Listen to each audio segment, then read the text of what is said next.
The woman no one wanted. A single mother, scarred by shame and silence, has run from 3 towns until one quiet cowboy refuses to let her disappear. If you've ever felt invisible, judged for something you couldn't undo, or wondered if anyone would ever choose to stand beside you when the whole world turned away, then this story is for you. Stay until the end, hit that like button, and comment what city you're watching from so I can see how far Lena's story travels. The summer festival had turned Miller's Crossing into a carnival of dust and noise. Banners snapped in the dry wind, children screamed through the square with ribbons trailing from their fists, and the smell of roasted meat and sweet bread hung thick over the crowd. It was the kind of day that brought everyone out: ranchers, shop owners, drifters passing through, women in their Sunday calico, men with their hats pulled low against the glare. The whole town, it seemed, had gathered to celebrate another year survived on the edge of Wyoming territory. Lena Hart stood at the very edge of it all, one hand gripping her son's small shoulder, the other clutching a worn cloth bag that held everything she owned. She had learned long ago how to make herself small, how to tuck her chin, soften her voice, avoid eye contact. How to move through a crowd like smoke, present but untouchable, seen but never acknowledged. It was a skill born of necessity, honed across 3 towns and 4 years of running. And today, like every day before it, she practiced it with the precision of someone who knew that survival depended on invisibility. Caleb tugged at her skirt.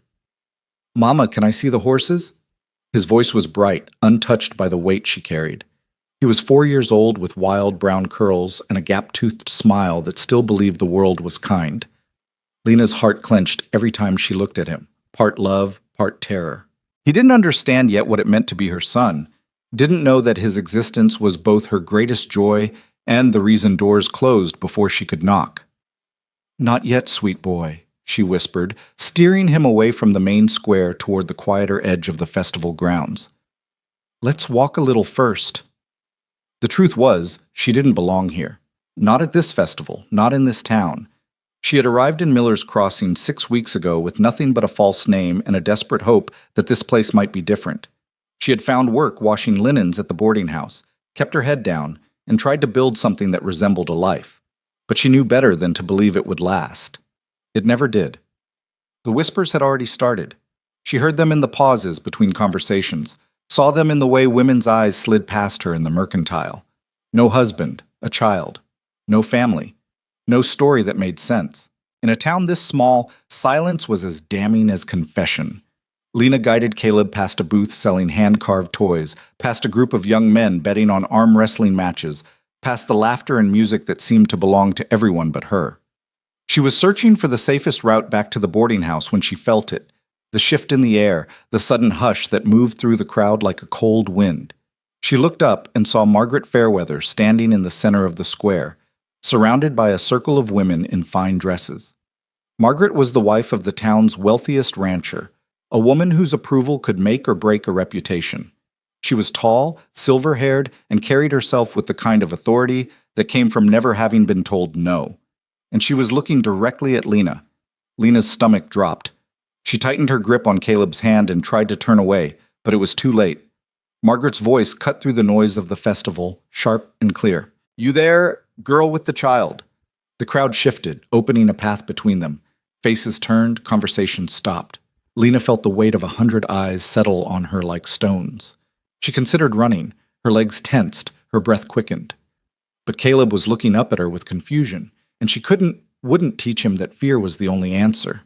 So she stood still and met Margaret Fairweather's gaze. "Yes, ma'am?" Margaret stepped forward, her silk skirts whispering against the dirt. The women around her followed like a flock of well-dressed crows. When she stopped, she was close enough that Lena could see the disgust in her eyes. "I don't believe we've been properly introduced," Margaret said, her tone dripping with false politeness. "You've been working at Mrs. Patterson's boarding house, haven't you?" "Yes, ma'am." "And this is your boy?" Lena's hand trembled on Caleb's shoulder. "Yes, ma'am." Margaret's smile was thin and cold. "How lovely. And where, if I may ask, is your husband?" The question landed like a slap. Around them, the crowd leaned in, hungry for the answer they already knew. Lena felt her face flush hot, felt the familiar sting of shame crawl up her throat. She had faced this moment in 3 other towns, had tried honesty once, lies twice. Neither had saved her. I don't have one, ma'am. The murmurs started immediately, low, vicious, spreading like fire through dry grass. Margaret's expression didn't change, but her eyes gleamed with satisfaction. I see. How unfortunate. She glanced at the women beside her, then back at Lena. You understand, of course, that Miller's Crossing is a respectable town. We have standards, expectations. Surely you can appreciate that a woman in your condition presents certain concerns for those of us who value decency and moral character. Lena's vision blurred at the edges. She had heard variations of this speech before, knew what came next. The suggestion that she leave, the warning that her presence was a stain on the community, the thinly veiled threat that if she didn't go willingly, she would be driven out. She looked down at Caleb, who was pressed against her leg, his small face tight with fear he didn't yet have words for. She thought about the tiny room at the boarding house, the few coins she had saved, the impossible question of where they would go next. And then she heard a voice, low, steady, cutting through the noise like a blade through silk. Mrs. Fairweather! The crowd shifted again. Lena looked up and saw a man stepping forward from the edge of the square. He was tall, broad-shouldered, with sun-darkened skin and the kind of quiet presence that commanded attention without demanding it. He wore a simple work shirt, dusty boots, and a hat pulled low enough to shadow his eyes. But when he removed the hat and held it against his chest, Lena saw a face that was weathered and honest, with lines carved by wind and work rather than cruelty. He looked at Margaret Fairweather without flinching. That's enough. Margaret's eyebrows lifted. I beg your pardon, Mr. Lawson. I said that's enough. His voice was calm, but there was steel beneath it. This woman hasn't done anything to warrant this treatment, and neither has her boy. Margaret's mouth tightened. Mr. Lawson, I'm sure you mean well, but you don't understand the situation. This woman has no husband, no family, no... I understand that she's standing here being humiliated in front of half the town for no reason other than your sense of superiority. He turned to Lena, and for the first time in 4 years, someone looked at her without judgment. Ma'am, my name is Reed Lawson. I apologize for the rudeness you've been shown here today. Lena stared at him, unable to speak. His eyes were gray, steady, kind. He wasn't offering her pity. He was offering her respect. Something so foreign she almost didn't recognize it.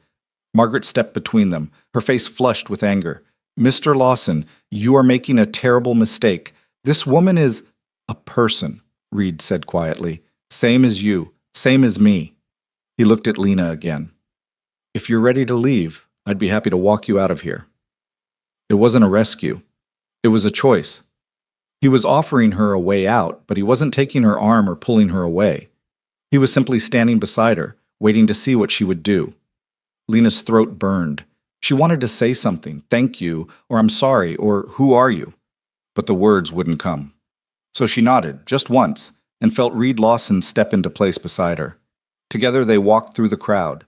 The whispers started immediately, shocked, scandalized, delighted.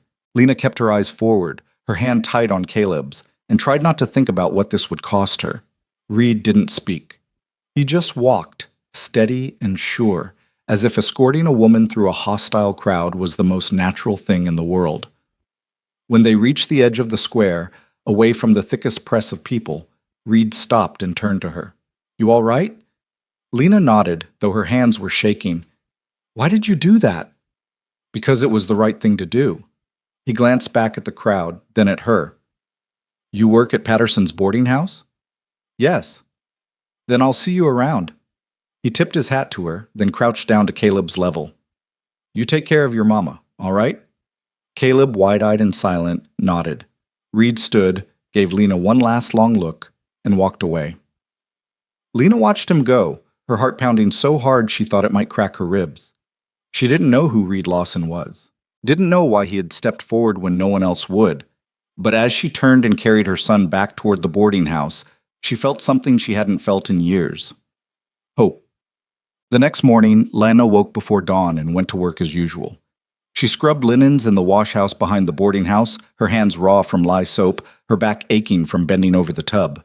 Mrs. Patterson, the boarding house owner, was a sharp-eyed widow who didn't ask questions and didn't tolerate gossip, which was the only reason Lena still had a job. But even Mrs. Patterson couldn't stop the whispers. By midday, The other women working in the kitchen were buzzing with talk of what had happened at the festival. Lena kept her head down and focused on wringing out a sheet, but she couldn't block out their voices. Did you see Reed Lawson stand up for her? Right in front of Margaret Fairweather, too. I thought Margaret was going to faint. What was he thinking? Everyone knows what kind of woman she is. Maybe he doesn't care. Reed's always been different, never did follow the rules like the rest of them. Lena's hands stilled in the water. She wanted to tell them they were wrong, that she wasn't what they thought, that there was more to her story than the shame they saw. But she had learned that explanations only made things worse. People believed what they wanted to believe. The truth was irrelevant. She finished her work in silence and went to collect Caleb from the small room they shared on the top floor of the boarding house. He was playing with a wooden horse Reed had given him. No, not given. Left behind. She'd found it on the step outside their door that morning, wrapped in a scrap of cloth. No note, no explanation, just a gift. Lena picked up the horse and turned it over in her hands. It was beautifully carved, smooth and detailed, the kind of thing that took hours to make. She didn't know what to do with kindness like this. It felt dangerous, like something that would be taken away the moment she started to trust it. But Caleb loved it. He had been clutching it all morning, whispering stories to it, giving it a name, Star. Lena set the horse down and pulled Caleb into her lap. You like that, sweet boy? He nodded, his curls bouncing. The man gave it to me, the one from yesterday. I know. Is he nice? Lena hesitated.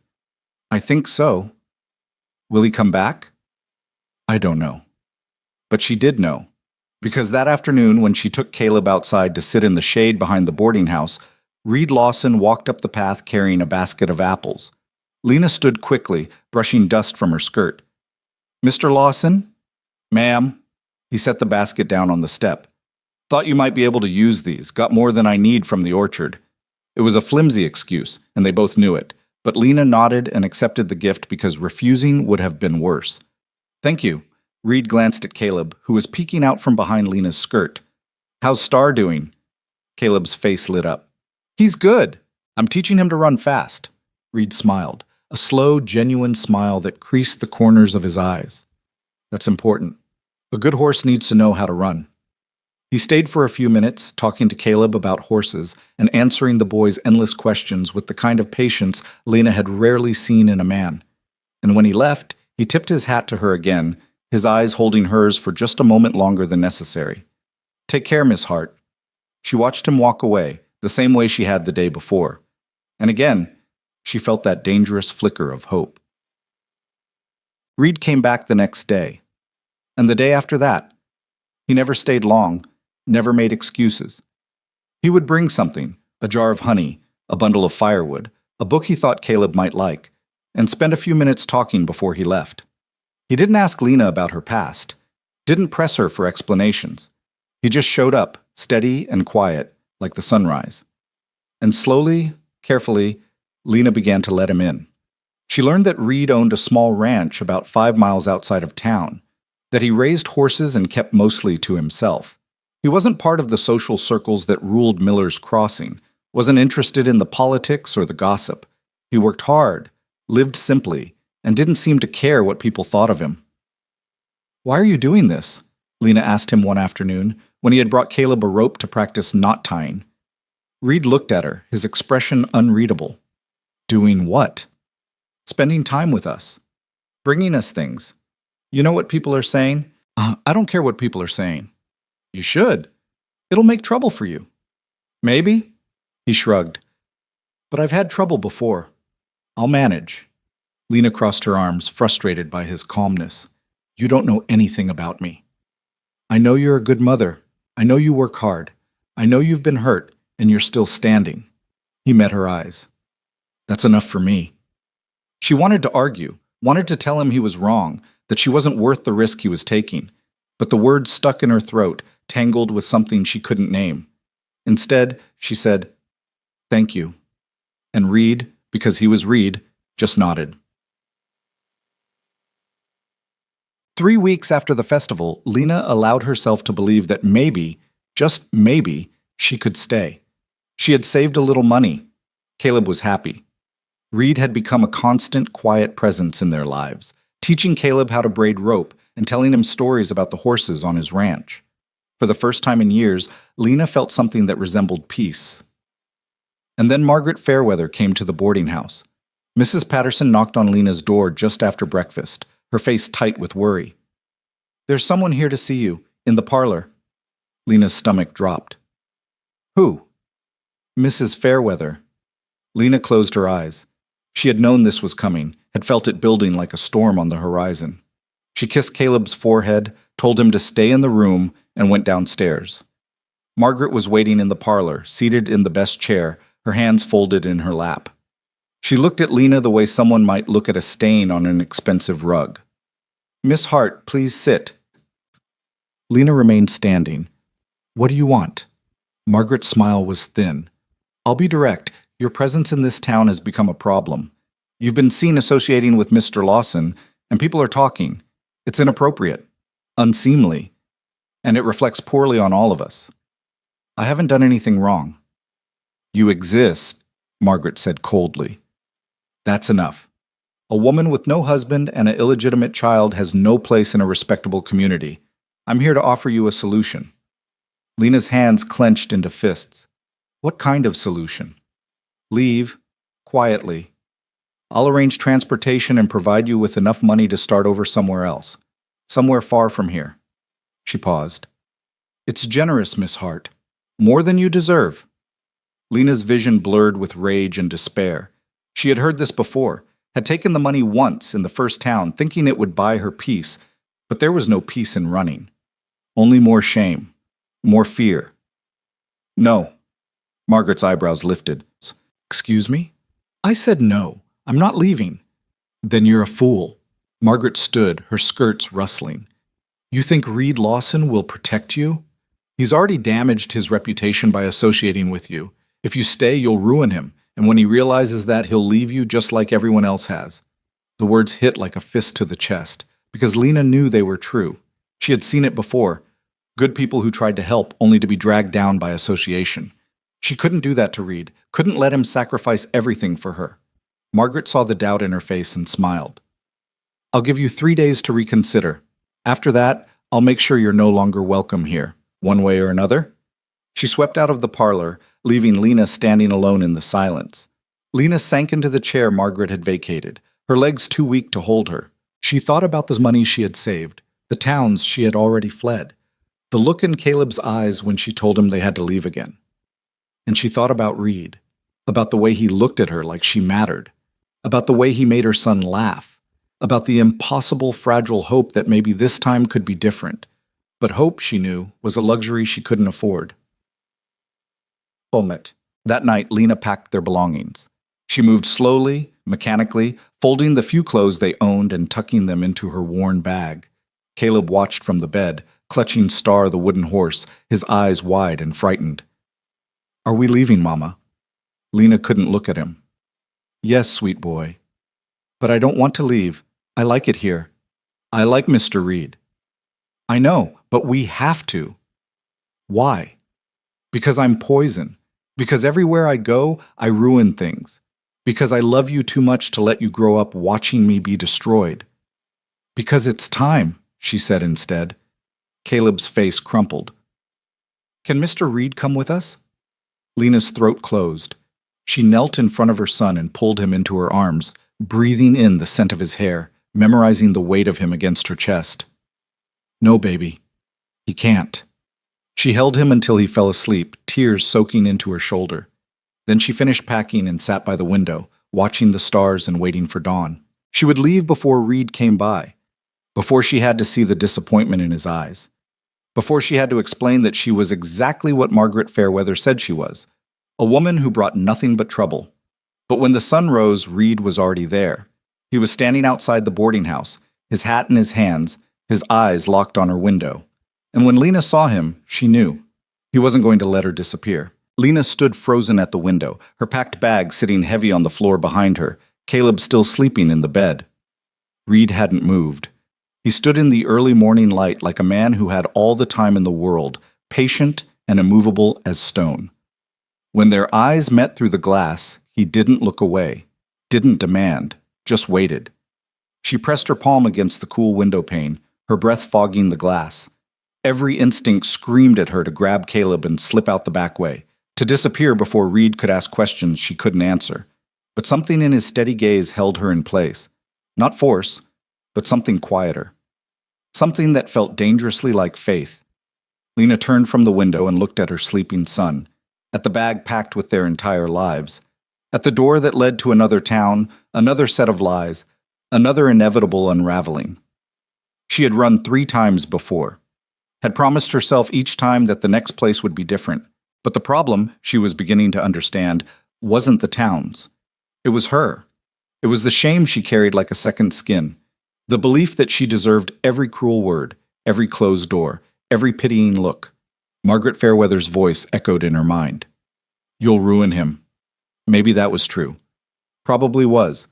But standing here in this rented room with dawn breaking outside and Reed Lawson refusing to leave, Lena realized she was tired. Tired of running. Tired of protecting herself by staying small. Tired of teaching her son that love was something other people deserved, but never them. She smoothed her hair, straightened her dress, and walked downstairs.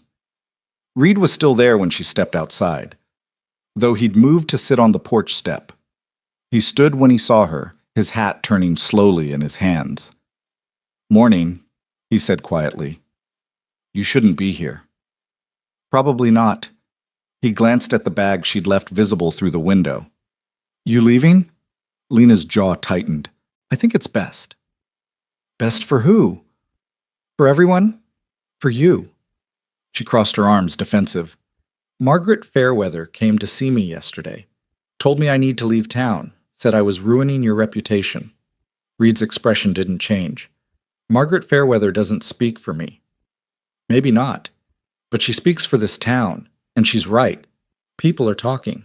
About you spending time with me, about what it means, about—" Her voice cracked.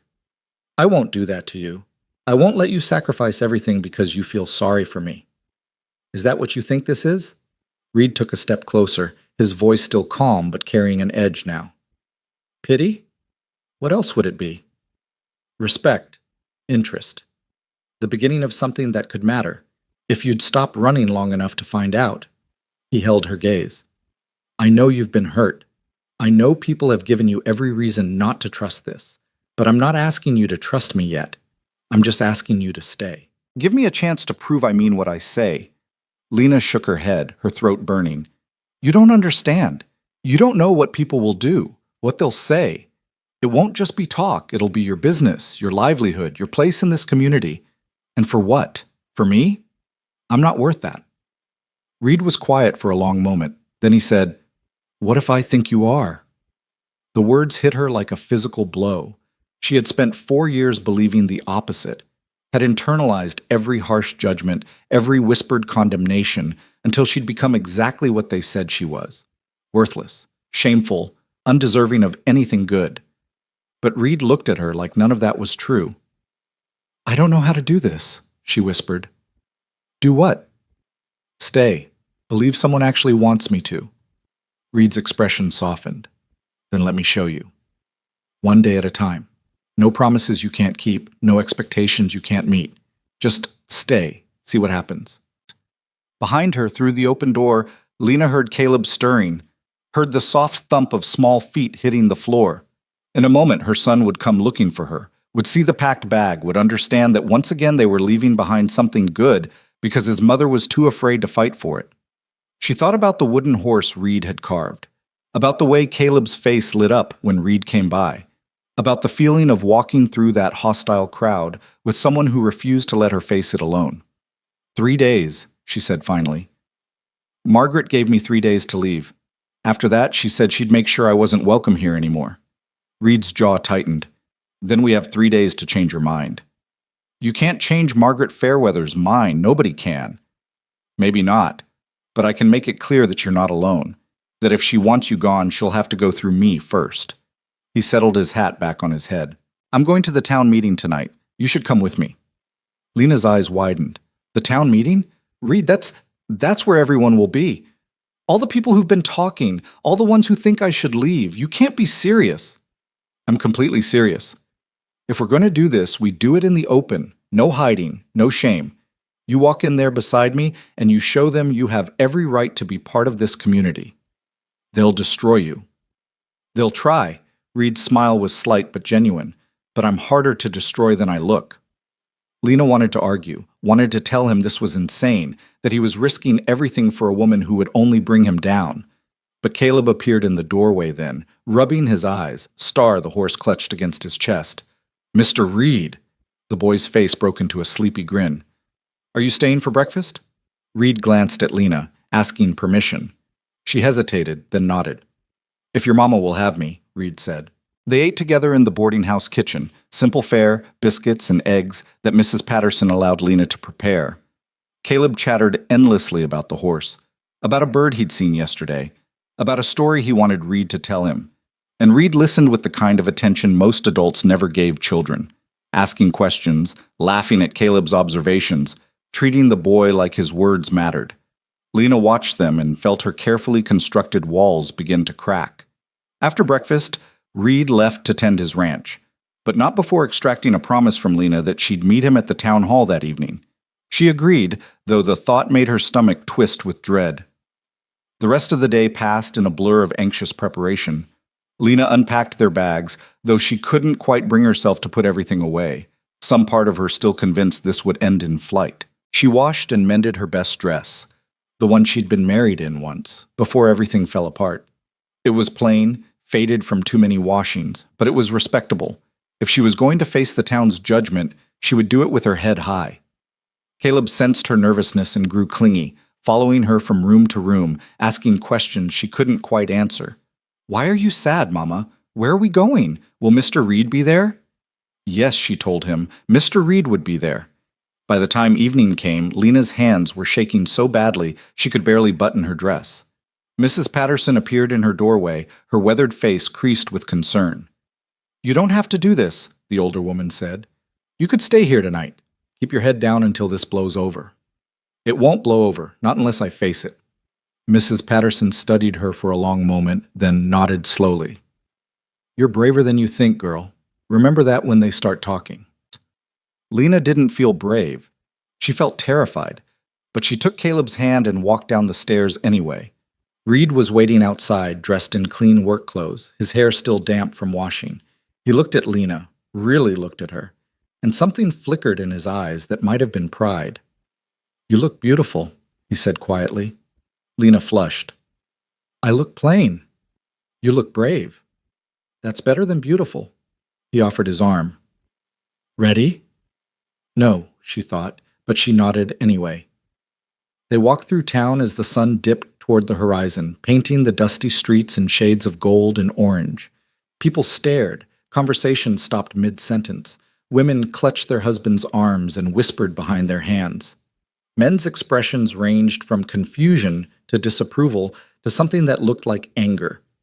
Reed kept walking, his pace steady and unhurried. He didn't acknowledge the stares, didn't respond to the whispers. He just walked beside Lena like it was the most natural thing in the world, like she belonged there. Caleb skipped between them, oblivious to the tension, pointing out dogs and wagons and interesting rocks. His innocence was both heartbreaking and fortifying, a reminder of why this mattered, why she couldn't just keep running. The town hall was packed when they arrived. Miller's Crossing took its civic duties seriously, and monthly meetings drew most of the adult population. The room was arranged with wooden benches facing a raised platform where the mayor and town council sat. Lena recognized faces from the festival, from the mercantile, from church services she'd attended once before deciding she wasn't welcome. And there, in the front row, sat Margaret Fairweather. The older woman's eyes locked on Lena the moment she walked through the door. Her expression was cold, triumphant, like a cat who'd cornered a mouse. She leaned over and whispered something to the woman beside her, and both of them smiled. Reed guided Lena to a bench near the back. Caleb climbed into Lena's lap, and she held him close, grateful for his warm weight, for the reminder that she wasn't completely alone. The meeting began with the usual business, discussion of road repairs, debate over water rights, arguments about fence lines and grazing permits. Lena tried to focus on the mundane proceedings, tried to convince herself that maybe she could just sit here quietly and nobody would say anything, that maybe Margaret's threat had been empty. But 20 minutes in, Margaret stood. Mr. Mayor, if I may address the council on a matter of community concern. The mayor, a balding man in his 50s, looked slightly pained but nodded. Of course, Mrs. Fairweather. Margaret turned to face the room, her hands clasped primly in front of her. I want to speak about the moral character of our town and the standards we uphold as a community. We've always prided ourselves on being respectable, decent, family-oriented people. We've built our homes and businesses on the foundation of Christian values and proper conduct. Lena's stomach dropped. She felt Reed stiffen beside her. Recently, Margaret continued, we've seen those values threatened by the presence of individuals who do not share our commitment to decency. Specifically, I'm referring to the woman currently residing at Patterson's boarding house, a woman with an illegitimate child and no husband who has already fled multiple towns due to her scandalous circumstances. The room erupted in murmurs. Heads turned. Lena felt dozens of eyes boring into her, felt the weight of judgment pressing down like a physical force. She wanted to sink into the floor, wanted to grab Caleb and run. But Reed's hand found hers beneath the bench, his grip warm and steady. Furthermore, Margaret said, raising her voice over the noise, this woman has been seen consorting with one of our most respected ranchers, Mr. Reed Lawson, in a manner that can only be described as inappropriate. She is clearly attempting to trap him into some sort of arrangement, to use his good name to legitimize her shameful situation.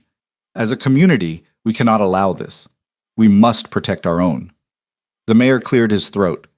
Mrs. Fairweather, this is a town meeting, not a trial. I'm not sure this is the appropriate venue. It is absolutely appropriate, Margaret snapped. We have a right to determine who is welcome in our community and who is not. I am formally proposing that we ask Miss Hart to leave Miller's Crossing, for the good of everyone involved. The murmurs grew louder, some voices agreeing, others uncertain. Lena felt hot tears burning behind her eyes, felt the familiar urge to flee rising in her throat. This was it, the moment she'd been dreading, the moment when the town made official what she'd always known, that she didn't belong anywhere. She started to stand, ready to gather Caleb and leave with whatever dignity she had left. But Reed's hand tightened on hers, holding her in place. And then he stood instead. The room fell silent. Every eye turned to Reed Lawson, standing tall in the back of the hall, his jaw set, his eyes blazing with something Lena had never seen before. Anger. Not at her. At them. With all due respect, Mrs. Fairweather, Reed said, his voice carrying clear across the room, you don't speak for this entire community, and you sure as hell don't speak for me. Margaret's face flushed. Mr. Lawson, you're being manipulated. I'm being what? Reed's laugh was sharp, humorless. Manipulated? By a woman who works 16-hour days washing other people's linens? By a mother who's doing everything she can to give her son a decent life? That's your definition of manipulation? She has a child out of wedlock. So what? The words rang out like a gunshot. So what if she does? Does that make her less human, less deserving of respect, less worthy of a place to live and work and raise her boy in peace? Margaret sputtered. It makes her immoral. It makes her human. Reed took a step forward. We all make mistakes. We all carry things we wish we could change. The difference is, most of us get to hide our mistakes behind closed doors and respectable marriages and polite silence. Miss Hart doesn't have that luxury. Her mistake is visible, and you're using that visibility to justify cruelty. The room was utterly silent now. People stared at Reed like they'd never seen him before. Maybe they hadn't. Not like this. Not standing up in public, not challenging the social order, not defending someone who had no power to defend herself. I've known most of you my whole life, Reed continued, his voice quieter now but no less intense.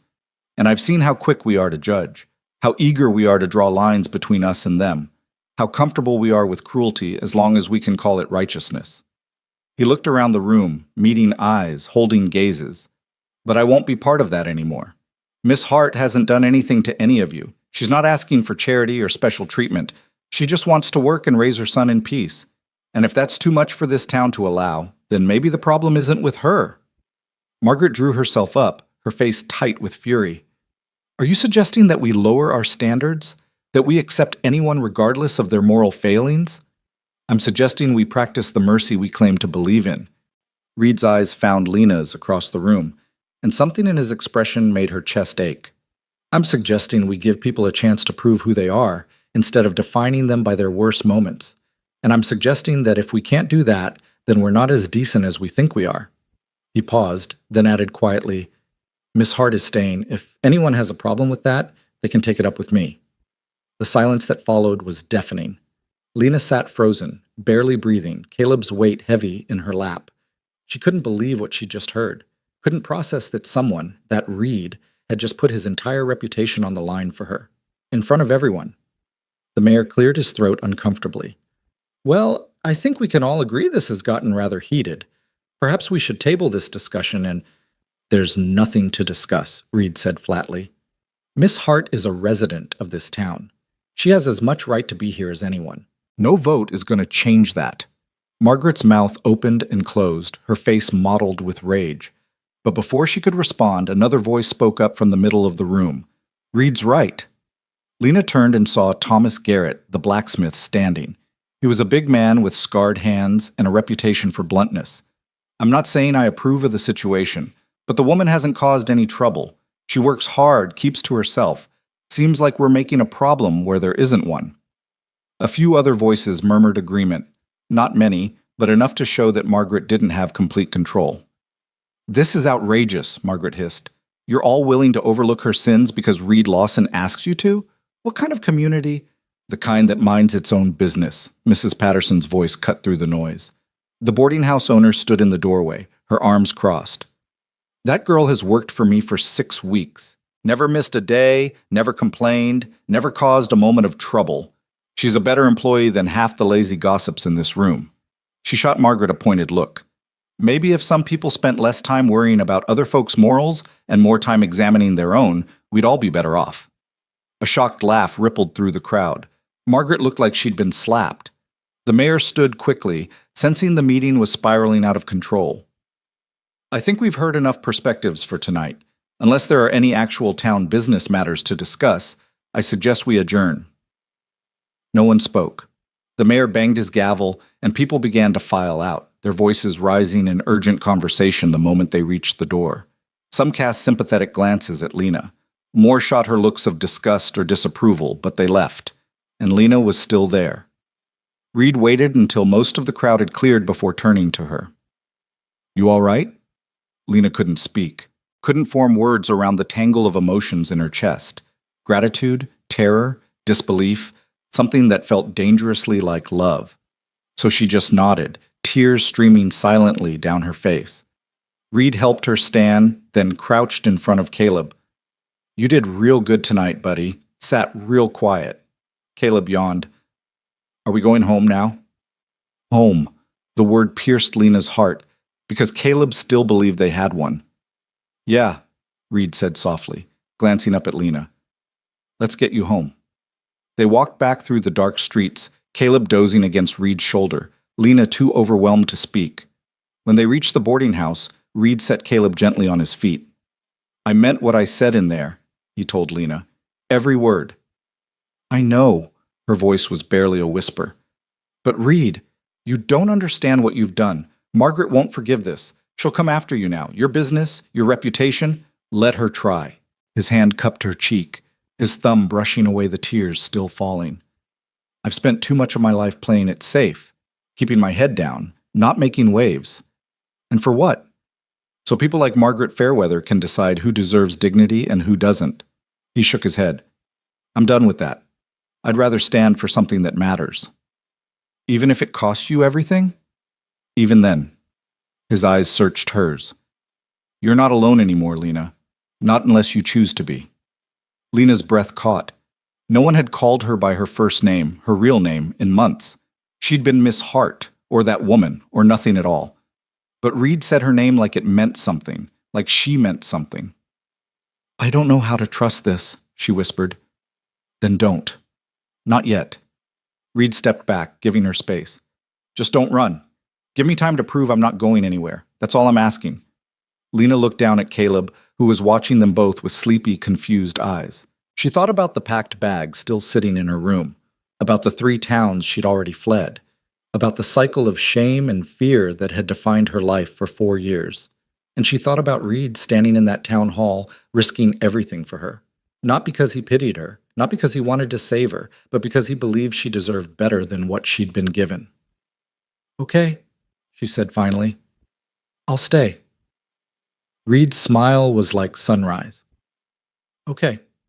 He left them at the door, tipping his hat one last time before disappearing into the night.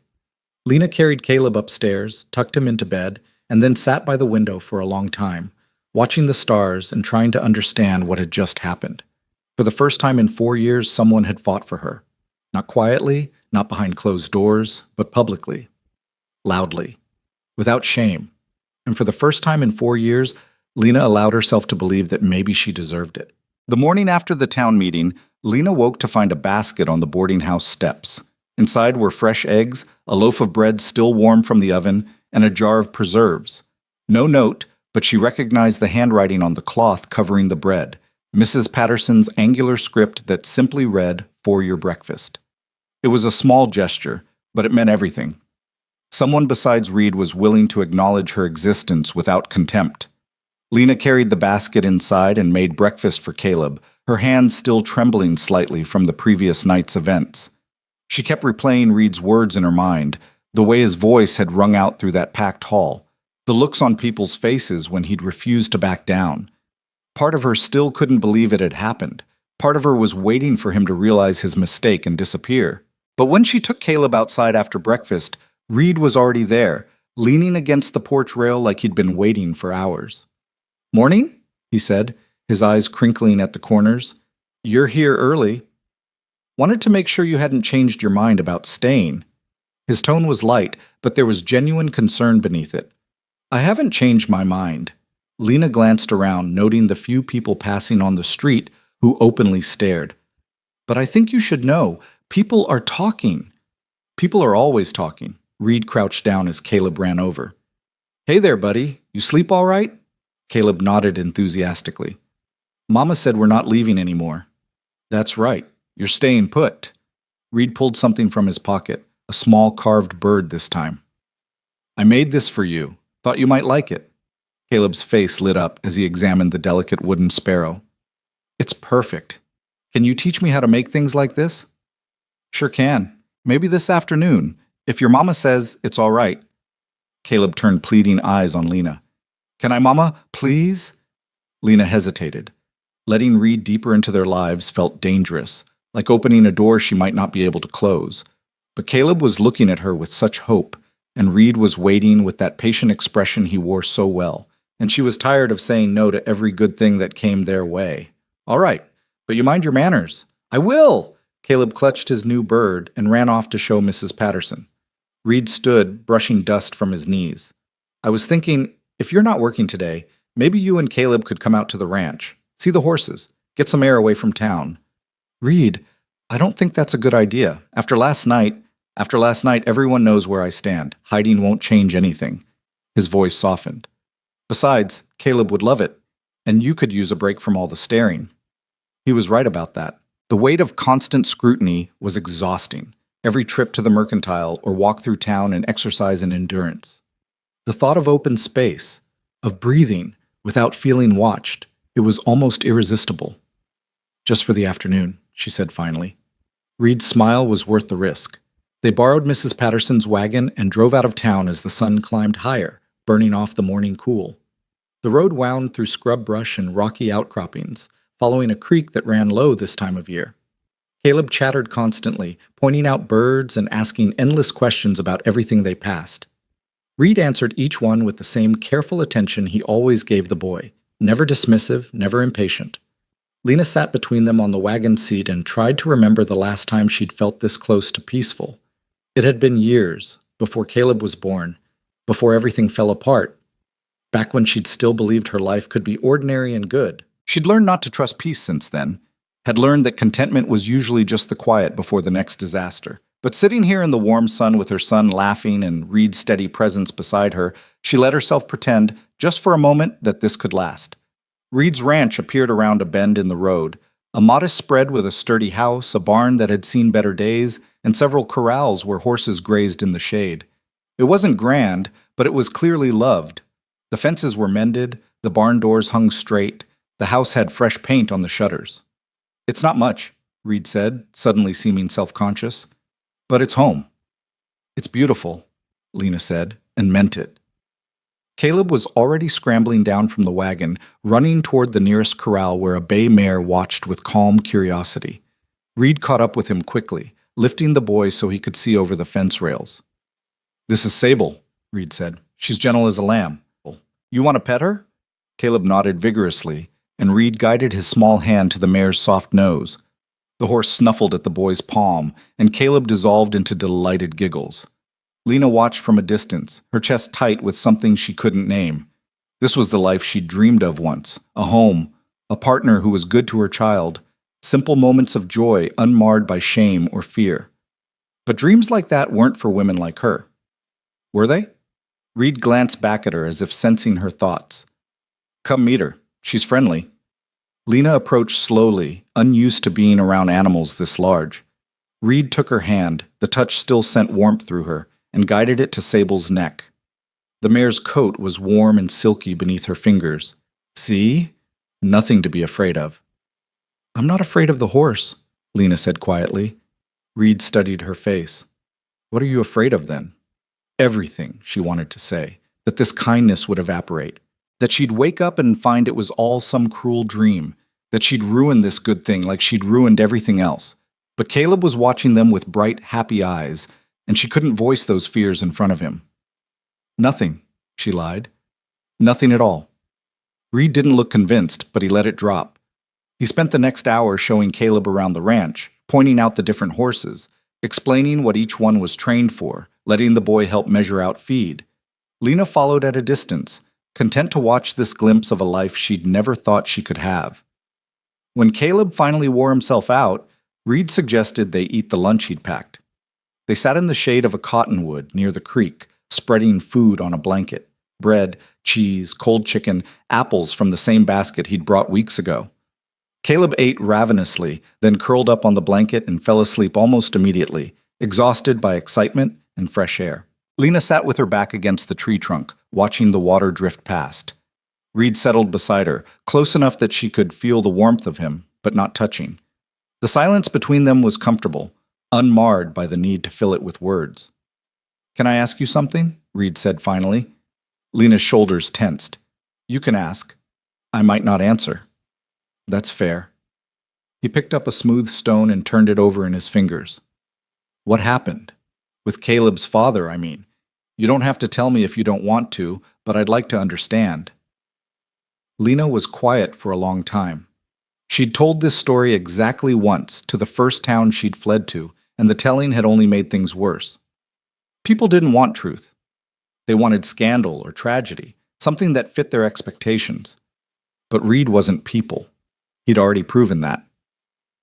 "His name was James," she said softly. "We met in St. Louis. I was working in a dress shop, and he used to come in to buy things for his mother. He was charming, educated, said all the right things." She paused, the memories bitter even now. "I was 19 and stupid enough to believe him." "You weren't stupid." "I was naive. There's a difference, but the result's the same." Lena pulled her knees to her chest. "He said he loved me. Said we'd get married as soon as he settled some business matters. I believed him right up until the moment I told him I was carrying his child." Reed's jaw tightened, but he didn't interrupt. "He left that same night. Didn't even have the courage to tell me to my face. Just left a note saying he'd made a mistake, that he couldn't marry someone of my station, that his family would never accept it." Lena's voice was flat now, emptied of emotion by repetition. "I tried to find him, but he'd already left the city. His family claimed they didn't know where he'd gone. Maybe that was true. Maybe he told them to lie. It doesn't matter now." "What did you do?" "I tried to keep working, but once I started showing, the shop owner let me go, said I was bad for business. I stayed with a friend for a while, but her landlord found out and threatened to evict her if I didn't leave. So I left." She stared at the creek, watching the water flow past like time she could never reclaim. "I had Caleb in a charity hospital. The nurses were kind, but they made sure I understood what I was, a fallen woman who'd made her bed and now had to lie in it. You were a woman who'd been lied to and abandoned. That's not how the world sees it." Lena turned to look at him. "Don't you understand, Reed? It doesn't matter what the truth is. What matters is what people believe. And what they believe is that I'm immoral, That I seduced a man, got pregnant on purpose to trap him, and when that didn't work, I became a burden on decent society. That's not what I believe.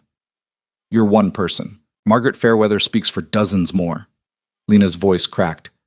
You stood up for me last night, and I'm grateful. More grateful than I can say. But that doesn't change the facts.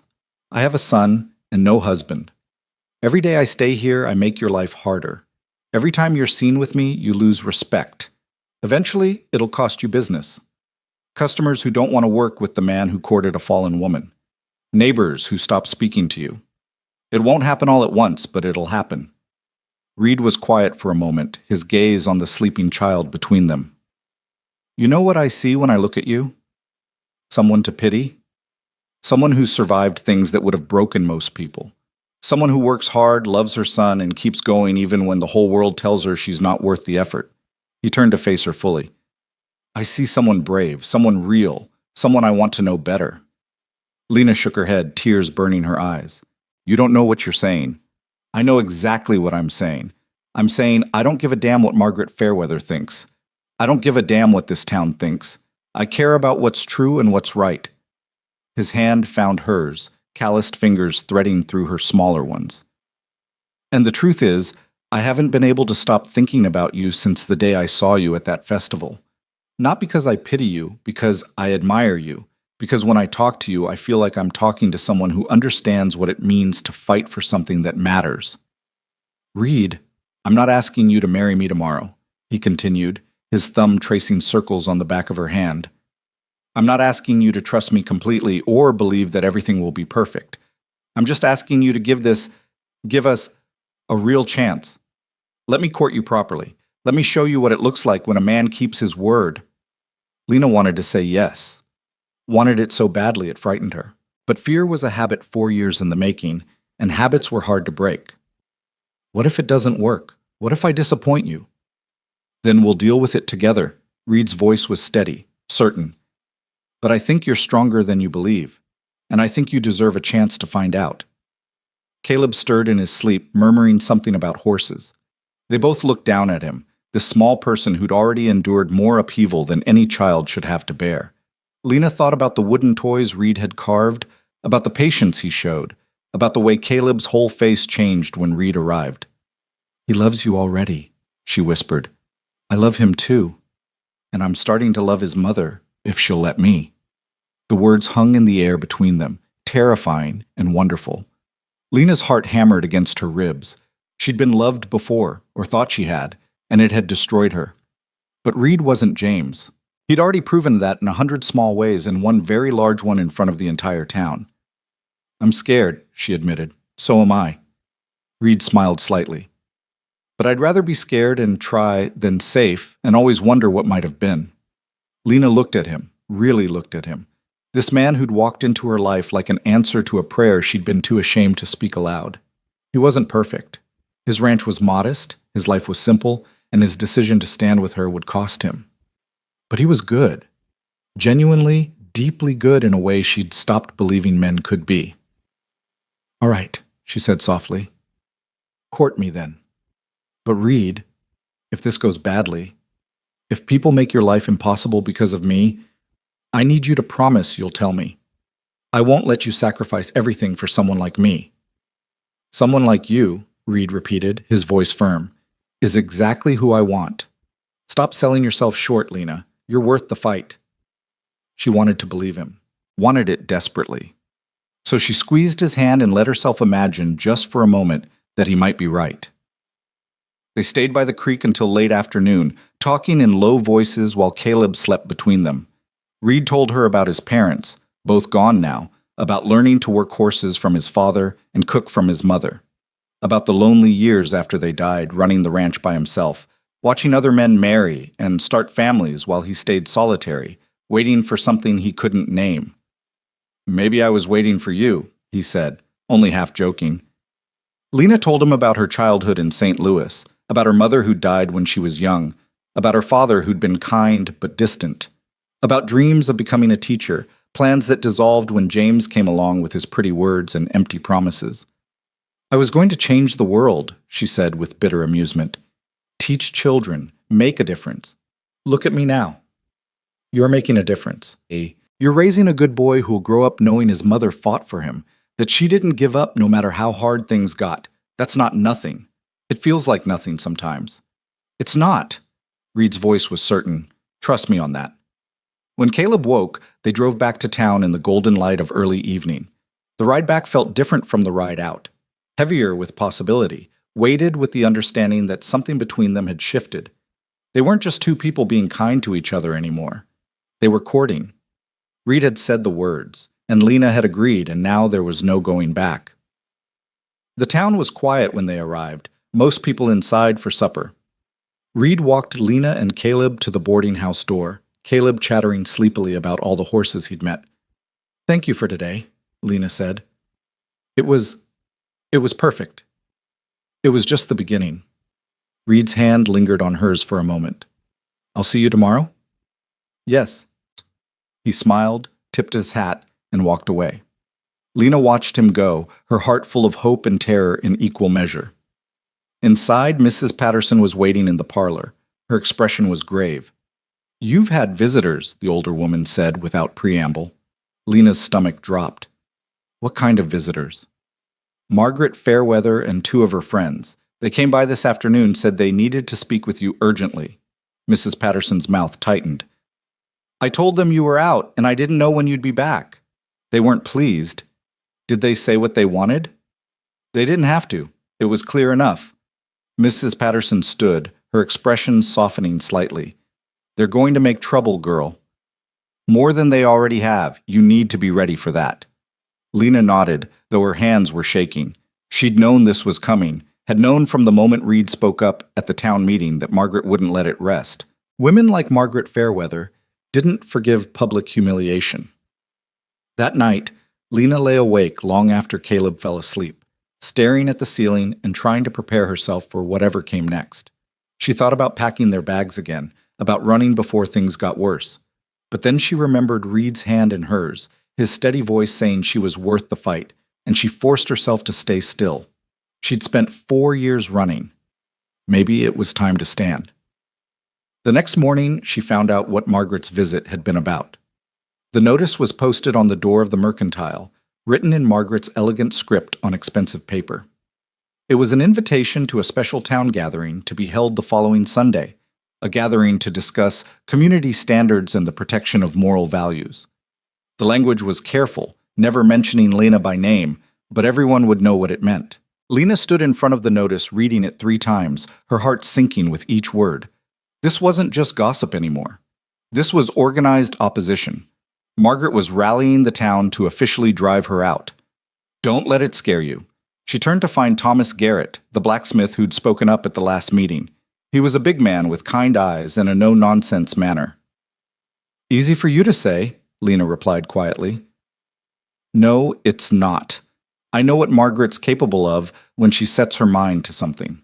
He glanced at the notice, then back at her. "But I also know Reed Lawson. And if he's decided you're worth standing for, then you probably are. Reed doesn't make friends easily, but when he does, he's loyal to the bone." "That's what I'm afraid of. He's going to ruin himself for me." Thomas shook his head. "Reed's tougher than you think, and he's not alone. There are people in this town who are tired of Margaret Fairweather deciding who gets to belong and who doesn't. You might be surprised who stands with you when it matters." He walked away before Lena could respond, leaving her staring at the notice and wondering if he was right, wondering if there was any chance at all that this could end in anything other than disaster. Reed found her an hour later, sitting on the boarding house steps with Caleb playing nearby.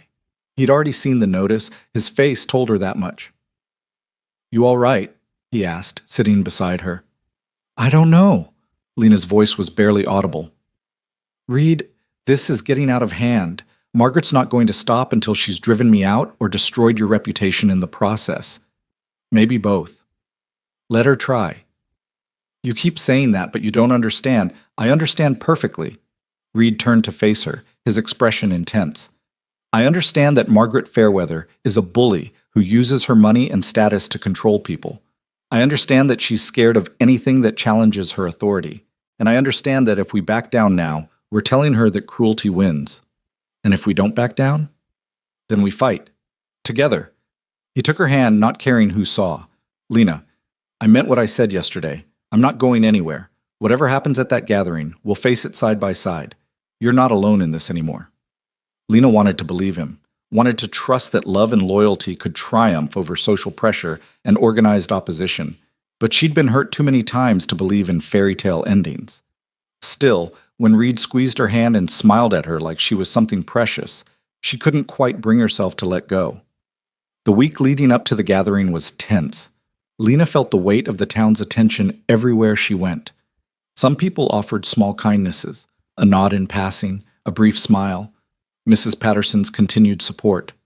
But more people turned away, crossed the street to avoid her, whispered just loudly enough for her to hear. Reed came by every day, steady as sunrise. He brought Caleb more carved animals, taught him to tie knots and identify bird calls. He sat with Lena in the evenings after Caleb was asleep, talking about everything and nothing, slowly building something that felt like trust. And on Saturday night, the day before the gathering, he asked her a question that changed everything.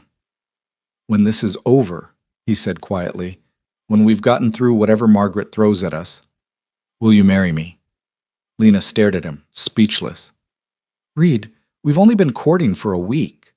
"I know, and I'm not asking you to answer now. I'm just asking you to think about it, to consider that this could be permanent, that I'm not just defending you because it's right. I'm defending you because I want to build a life with you, you and Caleb both." "You're insane," she whispered, but there were tears in her eyes. "Probably," Reed smiled. "But I'd rather be insane with you than sensible without you. Just think about it. That's all I'm asking." Lena thought about it all night, lying awake in the darkness, listening to Caleb's soft breathing. She thought about James, who'd promised everything and delivered nothing, about the 3 towns she'd fled, about the shame she'd carried like chains for 4 years. And she thought about Reed, who looked at her like she was worth something, who played with her son like he was precious, who stood up in front of the entire town and said she deserved dignity. When morning came, Lena dressed in her best clothes, braided her hair, and prepared to face whatever judgment the town had prepared for her. But this time, she wasn't facing it alone. This time, she had Reed. And for the first time in 4 years, she had hope. The morning of the gathering dawned clear and merciless, the kind of Wyoming sky that seemed to stretch forever without offering anywhere to hide. Lena stood at her window watching the sun climb, her stomach twisted in knots. She'd barely slept, her mind cycling through every possible outcome, most of them ending with her and Caleb on the road again, homeless and broken. But when she looked down at her son, still sleeping with Star the wooden horse clutched against his chest, she felt something harden in her spine. She was tired of running, tired of teaching Caleb that they didn't deserve to stay anywhere, tired of letting other people's cruelty define her worth. If Margaret Fairweather wanted to humiliate her in front of the town, then so be it. But Lena wouldn't go quietly this time. She wouldn't hang her head and accept shame she didn't deserve. Reed had shown her that much, that dignity was something you claimed for yourself, not something others granted you. She dressed carefully in the same faded dress she'd worn to the first town meeting, then woke Caleb and got him ready. He sensed her tension and grew quiet, his usual morning chatter subdued. As she braided his hair, his small hand found hers. "Are people going to be mean again, Mama?" Lena's throat tightened. "Maybe. Some of them. But Mr. Reed will be there?" "Yes, he'll be there." Caleb nodded, seeming reassured by this. "Then it'll be okay." Lena wished she had a child's faith in simple solutions, but she kissed his forehead and tried to borrow some of his certainty. Mrs. Patterson was waiting downstairs with a basket of food. "You'll need your strength," she said gruffly. "Whatever happens today."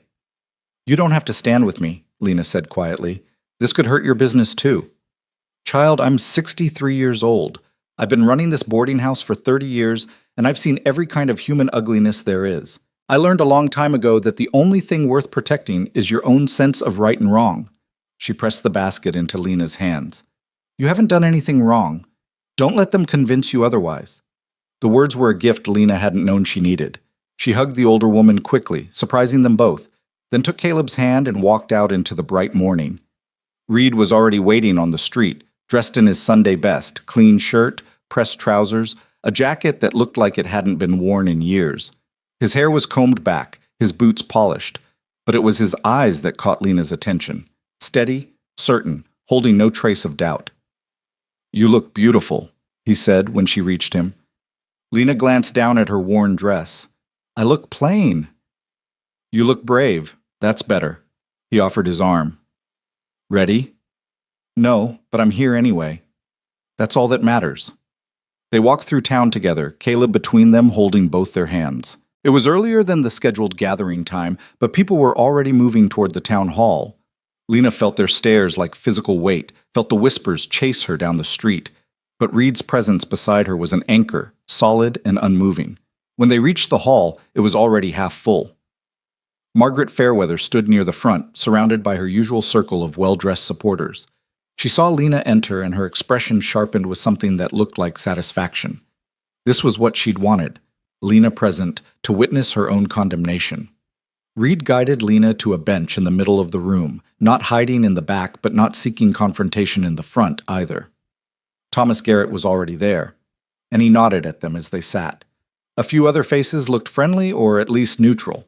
The baker's wife, who'd once smiled at Caleb, a young couple Lena had seen at the mercantile, an older man who raised sheep on the edge of town. But more faces were hostile or coldly curious, waiting to see blood spilled.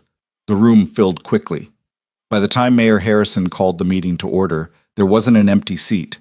People lined the walls, crowded in the doorway. The whole town, it seemed, had turned out to witness this. "Thank you all for coming," the mayor began, looking uncomfortable. "Mrs. Fairweather has called this special gathering to address matters of community concern. Mrs. Fairweather, you have the floor." Margaret stood, smoothing her expensive silk dress.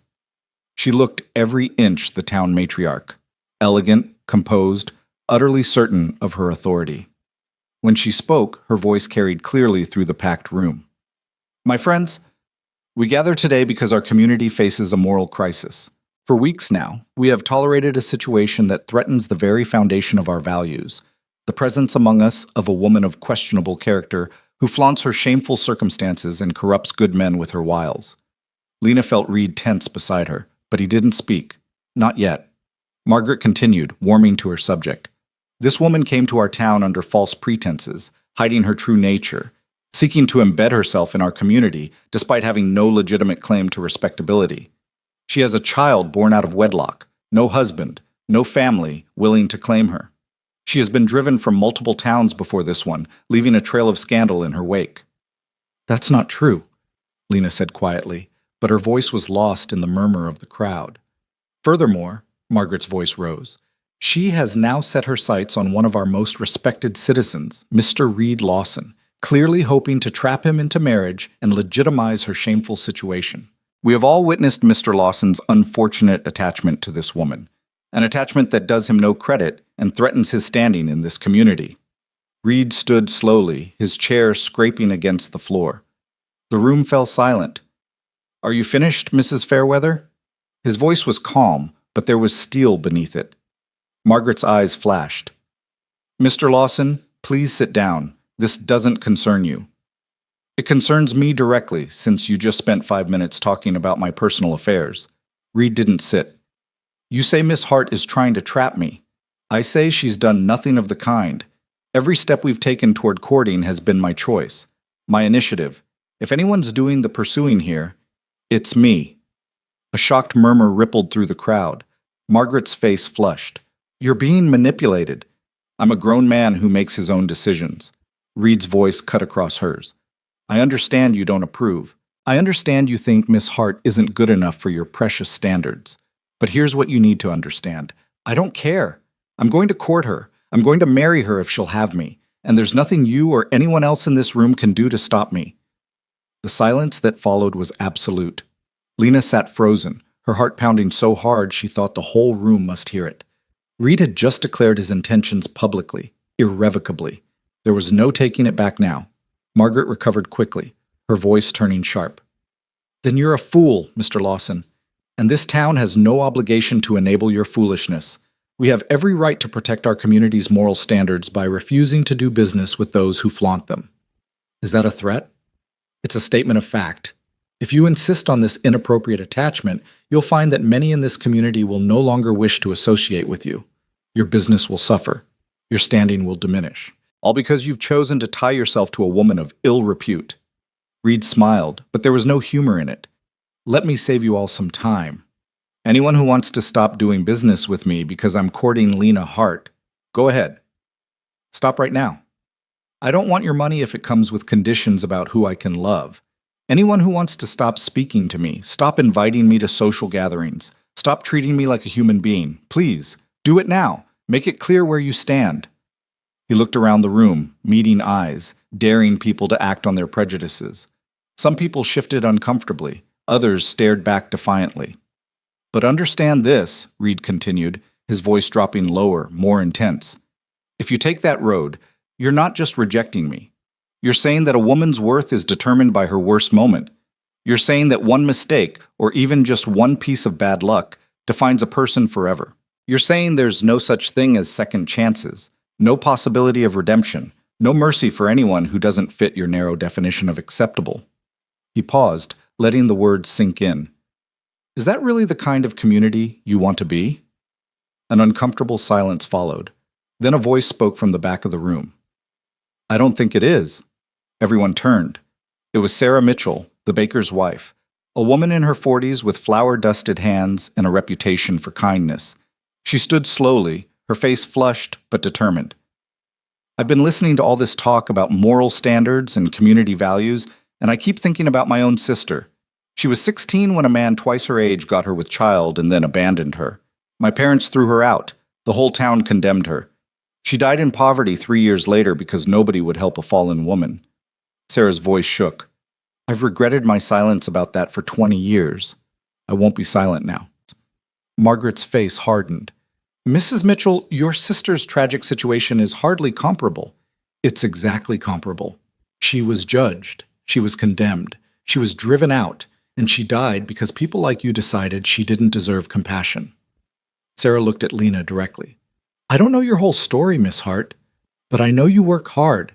I know you love your boy. I know you've done nothing to harm anyone in this town. That's enough for me. Another voice joined in, this time from the side of the room. It was James Cooper, a young rancher who'd only been in town a year himself. I came to Miller's Crossing because I heard it was a good place to start over. A place where a man could make something of himself regardless of where he came from. Seems like that should apply to women too. Then Thomas Garrett stood. I said it before and I'll say it again. Miss Hart hasn't caused any trouble. She minds her business, does her work, raises her child. If that's not respectable, I don't know what is. One by one, other voices began to speak. Not everyone, not even close to a majority, but enough to show that Margaret's control wasn't absolute. Enough to show that some people valued mercy over judgment. Margaret's face grew tighter with each defection. Finally, she held up her hand for silence. This is very touching, she said coldly, but it doesn't change the facts. Miss Hart is an unwed mother. That is a reality we cannot simply overlook because Mr. Lawson has developed an unfortunate attachment. We have standards in this community, and those standards exist for good reason, to protect our children, our families, our way of life. Your standards, Reed said quietly, or everyone's. The standards of decent people everywhere. The standards that let you decide who's decent and who's not. The standards that give you power over other people's lives. Reed's voice was sharp now, cutting. That's what this is really about, isn't it, Mrs. Fairweather? Not morality, not community values, power. You can't stand that I'm not asking your permission, that Lena's not begging for your approval, that we're building something that doesn't require your blessing. Margaret's composure cracked slightly. You have no right. I have every right. This is my life. Lena's life. We're not hurting anyone. We're not asking anyone for anything except basic human decency. And if you can't give us that, then the problem isn't with us. It's with you. The room erupted in noise, some people shouting agreement, others arguing against it, everyone talking over each other. The mayor banged his gavel repeatedly, trying to restore order. In the chaos, Lena felt a small hand slip into hers. She looked down to see Caleb looking up at her with wide, frightened eyes. Mama, why are they yelling? Lena pulled him close, her own fear momentarily forgotten in the need to comfort him. It's all right, sweet boy. They're just talking. Are we in trouble? No, we're not in trouble. But even as she said it, she wasn't sure it was true. The room felt like it was tearing itself apart, The careful social fabric of the town unraveling in real time, and it was all because of her. Because she dared to stay, dared to accept Reed's courtship, dared to believe she deserved something better than endless flight and shame. The mayor finally managed to restore a semblance of order. Please, everyone, calm down. This isn't helping anyone. Margaret drew herself up, her face rigid with barely controlled fury. Mr. Mayor, I move that we take a formal vote. Let this community decide once and for all whether Miss Hart is welcome here or whether she should be asked to leave for the good of all concerned. A shocked silence fell. Lena felt the blood drain from her face. A formal vote meant official rejection, a public condemnation that would follow her to every town she fled to next. It meant making her exile permanent, indelible. Reed's hand found hers, squeezing tight. No, Margaret turned to him. I beg your pardon? I said no. You don't get to vote on whether a person deserves to exist in this community. That's not how this works. Reed's voice was shaking now, with anger or fear or both. Lena Hart hasn't broken any laws. She hasn't hurt anyone. She has every right to be here that any of us do. You can't just vote her out because you don't approve of her circumstances. We absolutely can, Margaret said coldly. This community has the right to determine its own standards and enforce them as we see fit. By driving out anyone who doesn't fit your definition of acceptable, by making an example of a woman who's already been through hell, what kind of community does that make us? Thomas Garrett stood again. Reed's right. This isn't right. Whatever we think about Miss Hart's situation, voting to exile her is cruel. It's unchristian. It's wrong. Then what do you propose? Margaret's voice was acid. That we simply accept anyone, regardless of their moral failings? That we abandon all standards? I propose we judge people by their actions, not their pasts, by how they treat others, not by their mistakes. Thomas looked around the room. Miss Hart has been here 6 weeks. Has she caused trouble? Stirred up problems? Hurt anyone? No, she's worked hard, kept to herself, and raised her boy. That's all we should care about. Here, here, someone called from the back. But other voices rose in opposition. She's corrupting our youth with her example. She's leading Reed Lawson astray. We have to think of our own children, what message this sends. The argument raged back and forth, the room splitting into factions. Lena sat in the middle of it all, holding Caleb, feeling like she was drowning. This was worse than simple rejection. This was the entire town tearing itself apart over her existence, good people being forced to choose sides, friendships fracturing under the weight of moral absolutes. Finally, she couldn't take it anymore. She stood, and something in the movement made the room fall quiet. All eyes turned to her. Stop, she said, her voice barely audible. Then louder, please, just stop. Margaret's eyebrows rose. Miss Hart, I don't think... I know what you think, Mrs. Fairweather. You've made it very clear. Lena's hands were shaking, but she forced herself to keep talking. You think I'm worthless, shameful, a stain on your community. You think I came here to trap a good man and corrupt your children and destroy everything you hold dear. She took a breath, steadying herself. But you're wrong.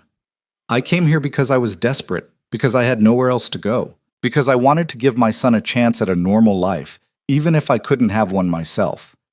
I didn't come here to cause trouble. I came here to disappear. The room was utterly silent now. Even Caleb had stopped fidgeting, sensing the importance of this moment. You want to know the truth about me? Lena's voice cracked. Fine. Here it is. I fell in love with a man who lied to me, who promised me everything and gave me nothing except a child and a lifetime of shame. I was 19 and stupid, and I believed him when he said he loved me. When I told him I was pregnant, he ran, left me with nothing, no money, no family, no way to survive except charity and judgment. Tears were streaming down her face now, but she didn't wipe them away. I tried to do the right thing, tried to find work, to support myself, to be respectable. But nobody wants to hire an unwed mother, nobody wants to rent to her, nobody wants to be seen with her, so I ran. I've run from 3 towns before this one, every time thinking maybe the next place would be different. Maybe the next place would show mercy. She looked directly at Margaret. But there is no mercy, not for women like me. One mistake and we're marked forever. One piece of bad luck and we're worthless. It doesn't matter how hard we work, how much we suffer, how desperately we try to make things right. We're always going to be fallen women. Always going to be the cautionary tale you tell your daughters. Miss Hart, the mayor began, but Lena wasn't finished. I know what you want me to do. You want me to leave quietly, take my shame somewhere else, disappear so you don't have to look at the reminder that bad things happen to good people. And maybe I should. Maybe Reed's right that you can't vote me out, but you can sure make my life unbearable until I leave on my own. I know how this works. She turned to Reed, her heart breaking. I'm sorry. I'm so sorry I let you fight for me. I should have run when I had the chance. Should have protected you from all this. Reed stood and took both her hands. Don't apologize. Don't you dare apologize for existing, for having a child, for wanting a life. None of this is your fault. It doesn't matter whose fault it is what it is. Lena pulled her hands free gently. These people are right about one thing. I don't belong here. I don't belong anywhere, and I won't let you destroy your life trying to prove otherwise. Lena, no, listen to me. She looked up at him through her tears. You asked me to marry you, and part of me wants to say yes more than anything, but I can't do that to you. I can't let you sacrifice everything, your business, your reputation, your place in this community, for me. You deserve better than that. You are better than that. I'm really not. Lena's voice broke completely. I'm exactly what Margaret says I am. A woman who made a mistake and can't escape it. A burden. A problem. And I won't make you carry that. She turned to the room full of hostile and curious faces. I'll leave. Tomorrow morning. You win, Mrs. Fairweather. You all win. I'll take my son and go somewhere else. And you can go back to being the respectable community you want to be. Just please, please leave Reed alone. He was only trying to do the right thing. Don't punish him for that. The silence that followed her words was deafening. Lena stood there, exposed and broken, waiting for someone to speak, waiting for permission to leave to end this nightmare. But it was Caleb who spoke first. I don't want to leave. His small voice cut through the tension like a knife. Every eye in the room turned to the 4-year-old boy standing beside his mother, his face streaked with tears, but his expression fierce. I don't want to leave, he repeated, louder now.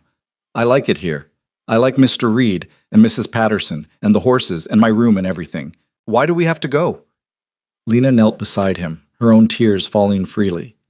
Baby, sometimes we have to leave even when we don't want to. But why? We didn't do anything bad. You said we didn't do anything bad. We didn't, but sometimes... Her voice failed. Reed knelt too, facing Caleb. Your mama's right. You didn't do anything bad. Neither did she. Some people just don't understand that yet. Then make them understand. Caleb's voice rose, desperate and young and heartbreakingly earnest. You're good at talking. You made them listen before. Make them listen now. Reed looked at Lena, something fierce and determined in his eyes. Then he stood and turned back to the room. You heard him, Reed said quietly. Make us understand. Help us understand how we're supposed to look this child in the eye and tell him his mother isn't good enough. Tell him what his mother's crime was. Tell him why he deserves to be driven from town to town, never staying anywhere long enough to make friends or feel safe or believe that the world might be kind. He walked forward slowly, moving through the crowd until he stood directly in front of Margaret Fairweather. You want to protect the children of this community? Then protect him. He's a child. An innocent child who's already suffered because of circumstances beyond his control. Are you really going to make him suffer more? Are you really going to be the reason he learns that cruelty wins, that mercy is a myth, that good people will always abandon you when things get hard? Margaret's face was pale now, her composure finally cracking. This isn't about the child. It's absolutely about the child. Every choice we make is about the children, what we teach them, what world we build for them. Right now, we're teaching them that mistakes are unforgivable, that shame is permanent, that if you're unlucky enough to be born to the wrong woman, you'll pay for it your whole life. Reed's voice dropped to barely above a whisper, but somehow it carried through the silent room. Is that really the lesson you want to teach? No one answered. The room was frozen, caught between conviction and conscience. Reed turned back to Lena and Caleb. He walked to them, knelt between them, and took both their hands. I love you, he said simply. Both of you. And I'm asking you, begging you, don't leave. Stay. Marry me. Let me be Caleb's father and your husband. Let me prove that not everyone abandons the people they love. Lena stared at him, unable to speak. This was insane, impossible. He was proposing to her in front of the entire hostile town, with her past laid bare and her shame on full display. No sane man would do this. But Reed had never pretended to be sane. He'd only ever claimed to be honest. "I can't," she whispered. "Yes, you can. They'll never forgive this. Then they won't forgive it. I can live with their anger. I can't live with letting you go." Caleb tugged on Reed's hand. "If my mama marries you, can you be my papa?" Reed's eyes filled with tears. "If she'll have me, I'd be honored." Lena looked at her son's hopeful face, at Reed's determined one, at the room full of people who would judge her forever, no matter what choice she made. She thought about the 3 towns she'd fled, about the years of running, about teaching Caleb that love was something other people deserved, but never them. And she thought about Reed standing in front of the entire town, not once, but twice, declaring her worth when she'd stopped believing in it herself. She had spent 4 years trying to earn forgiveness, trying to prove she deserved mercy, trying to be small and quiet and acceptable enough that someone might finally let her stay. But maybe that wasn't how it worked. Maybe you didn't earn dignity. Maybe you just claimed it. "Yes," she whispered. Reed's eyes widened. "What?" "Yes." Louder now. "I'll marry you. I'll stay. I'll claim my son and his father and dare anyone to say we don't deserve each other." Reed pulled her into his arms, and she let him, let the whole town see her being loved, being chosen, being held like she mattered. When he kissed her, she kissed him back, and didn't care who saw. The room erupted again, some in outrage, some in approval, everyone with an opinion. But Lena didn't hear any of it. For the first time in 4 years, she felt safe, and that was worth any price. The kiss ended, but Reed didn't let go. He held Lena close, his forehead pressed against hers, both of them breathing hard. Around them, the chaos of the town hall continued. Voices raised in anger and approval, chairs scraping, footsteps storming toward the exit. Margaret Fairweather's sharp commands cut through the noise, trying to restore order, but her authority was crumbling. The town had fractured, and there was no putting it back together the way it had been. Caleb tugged at Reed's sleeve. "Does this mean you're my papa now?" Reed pulled back from Lena just enough to look down at the boy. His eyes were wet, but he was smiling. "If that's all right with you." "It's all right with me." Caleb threw his arms around Reed's neck, and Reed lifted him up, holding him tight. Over the boy's shoulder, his eyes met Lena's, and the look that passed between them needed no words. They had crossed a line there was no going back from. Whatever came next, they would face it together. Thomas Garrett pushed through the crowd toward them, his weathered face creased with something that looked like pride. "You've got courage, all 3 of you, more than most people ever find." He glanced back at the chaos. "You know this isn't over, though. Margaret won't let this stand without a fight." "Let her fight," Reed said quietly. "We're not backing down." Sarah Mitchell appeared next, her hands twisting nervously in her apron. "I meant what I said earlier about my sister, about not being silent this time." She looked at Lena directly. "If you need anything, anything at all, you come find me. You're not alone in this." More people approached, some offering congratulations, others just quiet support. Not everyone. Many were already leaving, faces tight with disapproval or disgust. But enough stayed that Lena felt something shift inside her chest. For years, she'd believed she was completely alone, that no one would ever stand with her. But here, in this fractured town hall, she could see the evidence that she'd been wrong. Not everyone would abandon her. Not everyone believed shame was permanent. Margaret Fairweather stood near the front of the room, surrounded by her remaining supporters, her face pale with fury. She caught Lena's eye across the crowd, and the hatred there was pure and undiluted. This wasn't over. Margaret had lost control of the narrative, lost her absolute authority, and she would make them pay for it if she could. But for now, Lena couldn't bring herself to care. Reed's arm was solid around her waist. Caleb was chattering happily about living on the ranch with the horses, and the weight she'd carried for 4 years felt lighter than it had in memory. The mayor finally managed to restore enough order to officially adjourn the meeting. People filed out in clusters, already forming new alliances based on which side of the divide they'd chosen. Lena noticed that several of Margaret's usual supporters had drifted away, no longer willing to be associated with what had happened here today. Mrs. Patterson appeared at Lena's elbow.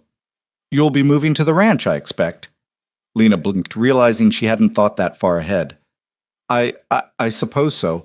If that's... She looked at Reed. Whenever you're ready, Reed said. No rush. We can take whatever time you need to feel comfortable. Nonsense, Mrs. Patterson said briskly. The girl just agreed to marry you in front of the whole town. Waiting serves no purpose except giving Margaret more time to scheme. You get married soon, move to the ranch, and show everyone this is real and permanent. Reed's eyebrows rose. I'm not going to rush Lena into anything she's not ready for. I'm ready. Lena's voice surprised even herself. But it was true. She'd spent 4 years hesitating, second-guessing, trying to make herself acceptable to people who would never accept her. She was done with that. Mrs. Patterson's right. The sooner we do this, the clearer it is that we're not ashamed, that we're not asking permission. Reed studied her face. You're sure? I'm sure. She squeezed his hand. I'm terrified, but I'm sure. A slow smile spread across Reed's face. Then let's get married. This week, if we can manage it. Mrs. Patterson nodded approvingly. I'll help with the arrangements. Sarah Mitchell will too, if I'm any judge of character. Between us, we'll make it happen. They walked back to the boarding house together, a small procession that turned heads on every street. Lena kept expecting someone to stop them, to tell them this was all a mistake, that the town wouldn't allow it. But no one did. People stared, whispered, pointed, but no one intervened. When they reached the boarding house, Reed crouched down to Caleb's level. I need to head back to the ranch, take care of the horses. But I'll be back tomorrow, and we'll start figuring out how to move you and your mama out there. That sound good? Caleb nodded eagerly. Can I have my own room? You can have your own room. We'll fix it up however you want. With shelves for all the animals you made me? With shelves for all the animals. Reed ruffled the boy's hair, then stood and turned to Lena. You all right? Really? Lena nodded, though her hands were shaking. I think so. It's a lot. An hour ago, I was preparing to leave town forever, and now you're getting married and moving to a ranch. Reed's smile was gentle. I know it's fast. If you need more time... No, I meant what I said. I'm ready. She took a breath. I'm scared of what's coming, of how Margaret will retaliate, of whether we can actually make this work. But I'm not scared of you. I'm not scared of us. That's new for me. Reed pulled her close one more time, and she let herself lean into his strength. We'll figure it out, one day at a time. He left as the sun was setting, and Lena climbed the stairs to her little room with Caleb chattering about horses and his new papa and all the things he wanted to show Reed at the ranch. She let him talk while she pulled out their belongings, so few they still fit in a single bag, and started sorting through what needed to happen next. Mrs. Patterson appeared in the doorway an hour later. Sarah Mitchell just left. She's talking to Pastor Williams about performing the ceremony. He's a decent man. I think he'll agree. And if he won't, then we'll find someone who will. There are 3 preachers in this county. One of them will do right by you. Mrs. Patterson sat heavily on the room's single chair. You know Margaret won't let this go quietly. I know. She'll try to hurt Reed's business, spread rumors, make life difficult in every small way she can. The older woman's eyes were shrewd. Can you live with that? Knowing you're the reason? Lena was quiet for a moment, watching Caleb play with his wooden animals on the floor. For 4 years, I've lived with being the reason my son has no home, no stability, no father. I've lived with being the reason we have to run, the reason people turn away, the reason everything good falls apart. She looked up at Mrs. Patterson. If the price of stopping that is becoming the reason Reed faces some hardship, yes, I can live with that. Because he chose this. He knows what it costs, and he chose it anyway. Mrs. Patterson nodded slowly. Good. Because he'll need you to be strong when the weight of it hits. Men like Reed, good men who do the right thing, they're not used to facing real consequence for their decency. It'll be hard on him. Then I'll help him carry it, the way he's helped me. That's all any marriage is in the end. 2 people choosing to carry the weight together instead of alone. Mrs. Patterson stood, smoothing her skirts. Get some rest. Tomorrow starts a whole new chapter. But rest didn't come easily. Lena lay awake long after Caleb fell asleep, her mind spinning through everything that had to happen, everything that could go wrong. She thought about the look on Margaret's face, about the people who'd left the town hall in disgust, about the uncertain future stretching ahead. But she also thought about Reed's arms around her, about Caleb's joy at finally having a father, about the possibility, fragile but real, of building something that lasted. The next morning brought a knock at dawn. Lena opened the door to find Sarah Mitchell standing there with a basket of fresh baked goods and a nervous smile. "I spoke to Pastor Williams last night. He'll perform the ceremony this Saturday, if you're willing." Sarah's words came out in a rush. He said he won't turn away two people who want to build a life together honestly, no matter what the circumstances. His own daughter, well, she had troubles too years ago. He understands. Lena's throat tightened. "Saturday. That's 4 days from now." "I know it's fast, but Mrs. Patterson thought, and I agree, that dragging this out only gives Margaret more time to interfere." Sarah set the basket down. "I've been sewing. I have a dress that might fit you with some alterations. It's not fancy, but it's white and clean and respectable. If you'd accept it." "You don't have to do this." "I know I don't. I want to." Sarah's eyes were fierce. "I told you about my sister. She died believing she was worthless, that her mistake had made her unworthy of love or kindness or even basic human decency. I can't bring her back, but I can stand with you. I can help you prove that the story doesn't have to end in tragedy." Lena found herself crying again, overwhelmed by kindness she still wasn't sure she deserved. Sarah pulled her into a quick, fierce hug. "You're going to be fine. Better than fine. Reed Lawson's a good man, and you're stronger than you know. Together, you'll weather whatever comes." The next 4 days passed in a blur of preparation. Sarah and Mrs. Patterson took over most of the planning, organizing everything with the efficient ruthlessness of women who'd been running households for decades. Reed came by every day, bringing supplies, answering Caleb's endless questions, stealing quiet moments with Lena when they could find them. "You sure about this?" he asked her on Thursday evening, sitting on the boarding house steps while Caleb played in the yard. "It's not too late to slow down if you're having second thoughts." "I'm not having second thoughts. I'm having about 1,000 thoughts, but none of them are about whether I want to marry you." Lena leaned against his shoulder. "Are you? Having second thoughts?" "Not even one." Reed's arm came around her. "I've been alone for a long time, Lena. Longer than you know. I'd convinced myself I was fine with it, that I didn't need anyone. Then I saw you at that festival, trying so hard to be invisible, and something just broke open inside me. I knew I had to know you, had to understand what put that look in your eyes." "What look?" "Like you were carrying the whole world on your shoulders and nobody could see the weight." He turned to face her. "I want to help you put it down. I want you to know what it feels like to be light." Lena kissed him then, soft and slow, tasting hope and fear and the future all mixed together. When they pulled apart, Caleb was watching them with a satisfied expression. "You're supposed to kiss at the wedding," the boy informed them seriously. "Mrs. Sarah told me." "We're practicing," Reed said solemnly. "You're pretty good at it." They both laughed, and for a moment everything felt impossibly simple and right. Saturday dawned clear and cool, the kind of Wyoming morning that promised heat later but started gentle. Lena woke early, her stomach a knot of nerves.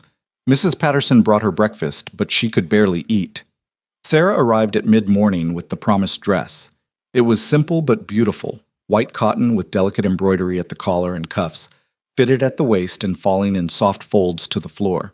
With some quick alterations, it fit Lena perfectly. "You look beautiful," Sarah said, her eyes wet. "Truly beautiful." Lena stared at herself in the small mirror, barely recognizing the woman looking back. For 4 years, she'd seen only shame when she looked at her reflection, the visible mark of her failure, her unworthiness.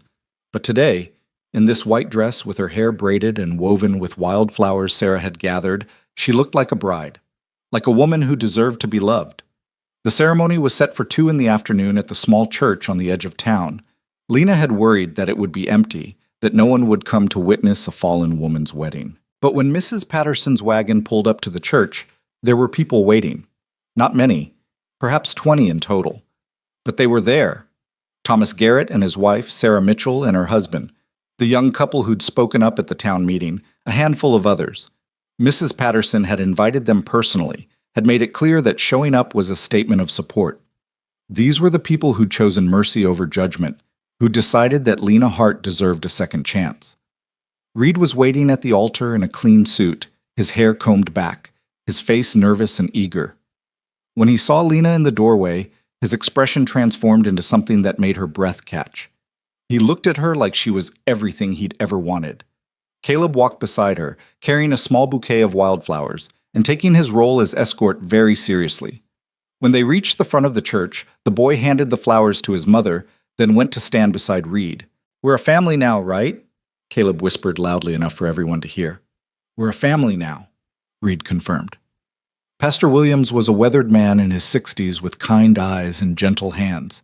He spoke briefly about marriage being a covenant of commitment and grace, about two people choosing to walk through life together regardless of what the world threw at them.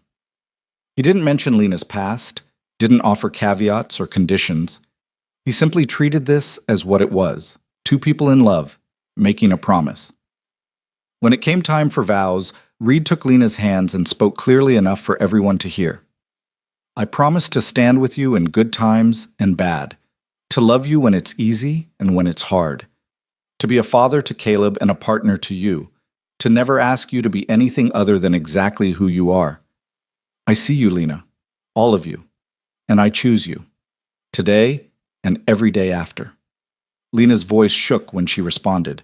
"I promise to trust you when fear tells me to run, to build a life with you instead of just surviving, to let you love me even when I don't think I deserve it, to be honest with you, to stand with you, to choose you the way you've chosen me. I see you too, Reed, and I promise not to look away." Pastor Williams pronounced them husband and wife, and when Reed kissed her, the small gathering broke into applause. Caleb cheered loudest of all, jumping up and down with pure joy. They walked out of the church together, husband and wife and son, into the bright afternoon sun. Lena expected to see protesters, angry faces, Margaret Fairweather with more condemnation, but the street was empty except for their small group of supporters. "Margaret's not stupid," Thomas Garrett said quietly. "She knows making a scene at a wedding would turn even her allies against her. She'll wait, strike when it's less visible." "Let her wait," Reed said. He lifted Caleb onto his shoulders and took Lena's hand. "We're ready." Sarah and Mrs. Patterson had arranged a small gathering at the boarding house. Simple food, punch, a cake that Sarah had baked and decorated with careful love. It wasn't a grand affair, but it was joyful. These people who'd chosen to stand with them celebrated with genuine warmth, toasting their future and welcoming Lena into the community of people willing to believe in second chances. As the sun set and the gathering wound down, Reed loaded their few belongings into his wagon. Everything Lena and Caleb owned fit easily, with room to spare. 4 years of running had taught her not to accumulate things she couldn't carry. Mrs. Patterson hugged her at the boarding house door. "You come back and visit, you hear me? You're always welcome here." "Thank you for everything, for giving me a chance when no one else would." "You gave yourself a chance, girl. I just provided a roof." The older woman's eyes were suspiciously bright. "Now go, build your life, be happy. That's the best revenge against people like Margaret, living well." The ride to Reed's ranch was quiet, Caleb already asleep between them on the wagon seat. Lena watched the landscape roll past, the scrub brush and rocky outcroppings, the creek running low, the wide open sky turning purple and gold with sunset. This was home now. This wild, beautiful, unforgiving territory that had broken her and was now offering her a chance to heal. The ranch appeared around the familiar bend, and Lena felt something settle in her chest. Reed had been working on the house, she could see. Fresh paint on the shutters, new steps leading to the porch, flowers planted in boxes beneath the windows. He'd made it ready for a family. Reed carried Caleb inside and laid him gently in the small bedroom he'd prepared. Shelves already built for the collection of wooden animals, a quilt on the bed that Reed had found somewhere, a window looking out on the corrals. The boy stirred but didn't wake, exhausted by excitement and emotion. Lena stood in the doorway watching Reed tuck her son in, and felt tears slip down her cheeks. This gentle man who'd taken on not just her but her child, who'd built shelves and planted flowers, and prepared a home for people he barely knew because he believed they deserved one. How had she gotten this lucky? Reed turned and saw her crying. "What's wrong?" Nothing. Everything. I don't know. She wiped at her face. I keep waiting for this to fall apart. For you to realize what you've done, what you've taken on. For this to be revealed as some kind of dream I'm going to wake up from. Reed crossed to her and took her face in his hands. This is real. I'm real. We're married, you're home, and nothing is going to change that. He kissed her forehead, her cheeks, her lips. I know you're scared. I know trust is hard for you, but I'm not going anywhere. You're stuck with me now. Promise? I promise. They stood there in the hallway of their home while the last light faded outside, holding each other, learning the shape of forever. The first week of marriage was an adjustment, learning to share space, to coordinate schedules, to build routines. Reed taught Caleb how to feed the horses and check the fences. Lena learned to cook on Reed's old stove, to manage the household, to feel at home in rooms that belonged to her. They worked side by side, establishing rhythms, finding their way. And Margaret Fairweather struck exactly when Thomas Garrett had predicted she would, quietly, invisibly, where it hurt most. Reed came home from town one afternoon with a tight expression. Morrison canceled his horse order, said he'd found another supplier. Lena's stomach dropped. Because of me. Because of Margaret, more likely. She's been making the rounds, I'd bet, suggesting that doing business with me is the same as endorsing immoral behavior. Reed's jaw was tight. It's fine. I've got other buyers. But over the next 2 weeks, 3 more orders were canceled. People who'd done business with Reed for years suddenly found other suppliers, other trainers, other solutions. It wasn't universal. Thomas Garrett made a point of buying 2 horses he didn't really need, and a few others stayed loyal. But it was enough to hurt.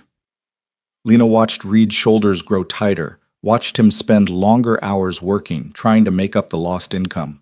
She felt the weight of guilt pressing down on her again, the familiar voice saying this was her fault, that she was destroying him. One night, after Caleb was asleep, she found Reed in the barn brushing down Sable with methodical, almost angry strokes. I'm sorry, she said from the doorway. Reed looked up, surprised. For what? For this. For the lost business, for Margaret's campaign, for... Stop. Reed set down the brush and crossed to her. This isn't your fault. You didn't ask for any of this. But it's happening because of me. It's happening because some people are cruel and small-minded, because Margaret Fairweather can't stand losing control, because our town values judgment over mercy. Reed took her hands. But you know what? I don't regret it. Not for 1 second. I'd lose every customer I have if it meant keeping you and Caleb. You shouldn't have to lose anything. You were doing fine before I came along. I was lonely. I was going through the motions. I had a business, but not a life. Reed's voice was fierce now. You gave me a life, Lena. You and Caleb, you're the reason I wake up happy. The reason I have something to build for. Losing a few horse sales is nothing compared to that. But what if it gets worse? What if you can't sustain the ranch? Then we'll figure it out. Together. We'll find other buyers, other work, other solutions. But we do it together. He cupped her face. You need to stop waiting for me to regret this. I won't. I can't. You're not a burden I'm carrying. You're my wife, my partner, my family. The sooner you accept that, the happier we'll both be. Lena wanted to believe him, wanted to trust that love could be this simple, this unconditional, but years of rejection had taught her to doubt. As if sensing her thoughts, Reed said quietly, I know you don't believe me yet. That's all right. I'll keep proving it until you do. That's what marriage is, showing up every day until trust becomes natural instead of terrifying. Over the following weeks, he did exactly that. When money got tight, Reed took on extra work breaking horses for a rancher 2 counties over. When Lena suggested she find work in town to help, Reed gently refused, not because he thought she couldn't, but because he knew the judgment she'd face would be harder than the financial strain. We'll manage, he said firmly. I'm not sending you back into that gauntlet every day just to prove we can survive. We'll find another way. And they did. Reed proved to be a better horse trainer than even he'd realized. His patience and skill drew buyers from farther afield, people who didn't know or care about Miller's Crossing politics. Slowly, the ranch stabilized. It wasn't prosperous, but it was sustainable. Caleb thrived in ways that broke Lena's heart with joy. He followed Reed everywhere, learning to care for animals, to mend fences, to take pride in work well done. The haunted wariness that had shadowed him since birth gradually faded, replaced by the bright confidence of a child who knew he was loved and wanted. One evening, 6 months after the wedding, Lena was making supper when she heard Caleb's voice from outside. "Papa, Papa, come quick. One of the mares is having her baby." "Papa." Not Mr. Reed anymore. "Papa." Lena stepped to the window and watched Reed scoop Caleb up and run toward the barn, the boy chattering excitedly. Her throat tightened with emotion so fierce it was almost painful. This was what she'd wanted for her son, a father who showed up, who stayed, who made him feel worthy of love. And against all odds, she'd found it. That night, after they'd helped the mare deliver a healthy foal and Caleb had finally been coaxed to bed despite his protests that he needed to watch the baby horse, Reed found Lena on the porch, watching the stars. "He called you Papa today," she said softly. Reed settled beside her, his arm coming around her shoulders. "I know, I heard. Does that feel strange, taking on someone else's child?" "He's not someone else's child. He's ours." Reed's voice was quiet, but certain. "The man who left you, he was Caleb's father by biology, but I'm his papa by choice. And choice matters more." Lena leaned into him, feeling safe in a way she'd never quite believed possible. "I love you. I don't think I've said that enough." "You've said it. You show it every day. In the way you trust me with Caleb, the way you've built a home here, the way you've stopped flinching every time someone says something kind." Reed kissed her temple. "But I'll never get tired of hearing it." "I love you," she repeated. "And I'm starting to believe this is real, that it's not going to disappear." "Good, because it's not. You're stuck with me, remember?" They sat in comfortable silence, watching the stars wheel overhead, listening to the familiar sounds of the ranch settling for the night. Inside, their son slept safely. Around them, a life they'd built together continued its steady rhythm. It wasn't perfect. Margaret Fairweather still made trouble when she could, though her power had diminished considerably when several prominent families quietly sided against her after the wedding. The town remained divided, some people welcoming Lena with genuine warmth, others maintaining icy distance. But slowly, over months and then years, simple persistence wore down opposition. It was hard to maintain outrage against a woman who kept to herself, raised her son well, and caused no trouble. 2 years after their wedding, Lena gave birth to a daughter they named Grace. Sarah Mitchell attended the birth, and afterward she held the baby with tears streaming down her face. "My sister never got this," she whispered. "Never got to see her daughter grow up in a loving home, with a father who claimed her. Thank you for letting me be part of this, for letting me see that the story can end differently." When Caleb met his baby sister, he was 6 years old and utterly besotted. He sat beside Lena's bed holding Grace's tiny hand and announced solemnly that he would protect her forever, that no one would ever be mean to her or make her feel bad. Reed, watching from the doorway, caught Lena's eye and smiled. They'd built this, a family forged not from perfection, but from the decision to choose each other despite the cost.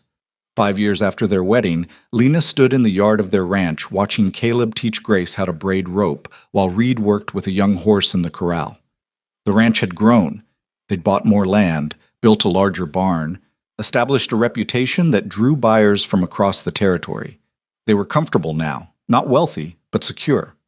More importantly, they were happy. Margaret Fairweather had moved away 2 years earlier when her husband died and her sons convinced her to live with them in Denver. Her departure had eased the last lingering tension in Miller's Crossing. Without her constant pressure to maintain rigid social hierarchies, the town had relaxed into something more tolerant, more willing to judge people by their actions rather than their pasts. Lena had even made friends, real friends, not just people who tolerated her. Sarah Mitchell remained close, and several other women had gradually warmed to her. They came by for coffee, shared recipes, helped with the children.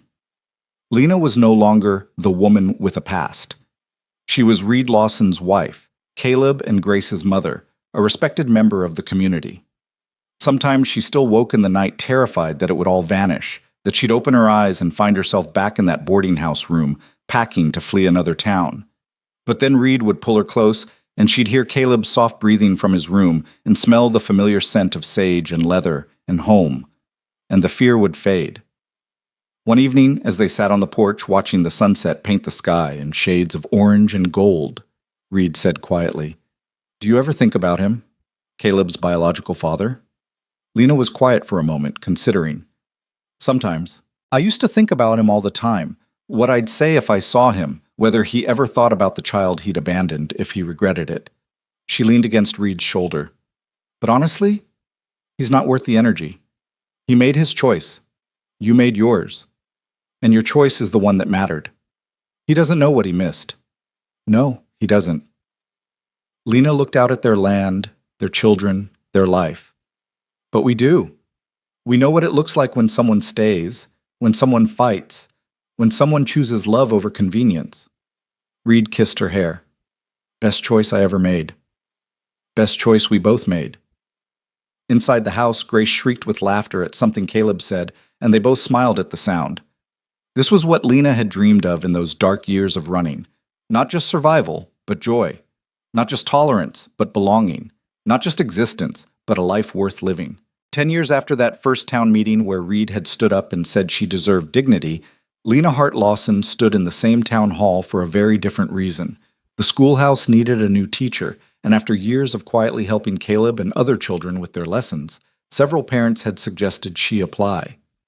"You've got the education for it," Sarah Mitchell had urged, "and you're patient with children. The town needs you." The town needs you, not the town will tolerate you, not the town might allow you. The town needs you. Lena had applied, and the school board had voted unanimously to hire her. Now she stood in front of the town council making her acceptance speech, looking out at faces that were mostly friendly, mostly welcoming. Reed sat in the front row with Caleb beside him, 12 years old now and growing like a weed, already showing signs of his father's quiet strength.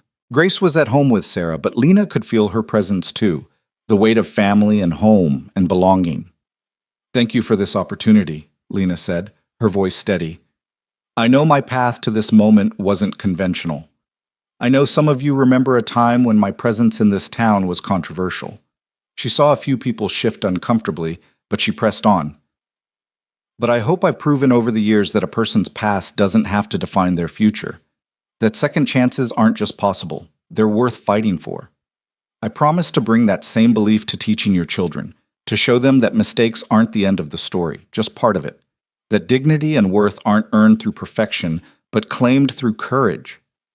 The room was silent for a moment after she finished. Then Thomas Garrett started clapping, and others joined in, and suddenly the whole room was applauding. Lena's eyes found Reed's, and the pride in his face made her heart swell. This was victory. Not the absence of struggle, but the decision to keep going despite it. Not erasing the past, but building a future that mattered more. After the meeting, as they walked home through the quiet streets, Caleb said, "Mama, are you happy now?" Lena stopped walking and looked at her son, this beautiful boy who'd endured so much upheaval in his early years but had grown into someone kind and strong. "Yes, sweet boy, I'm happy now." "Good," Caleb grinned, "because Papa said you used to be sad all the time before we met him. I'm glad you're not sad anymore." Reed ruffled Caleb's hair. "We're all glad about that."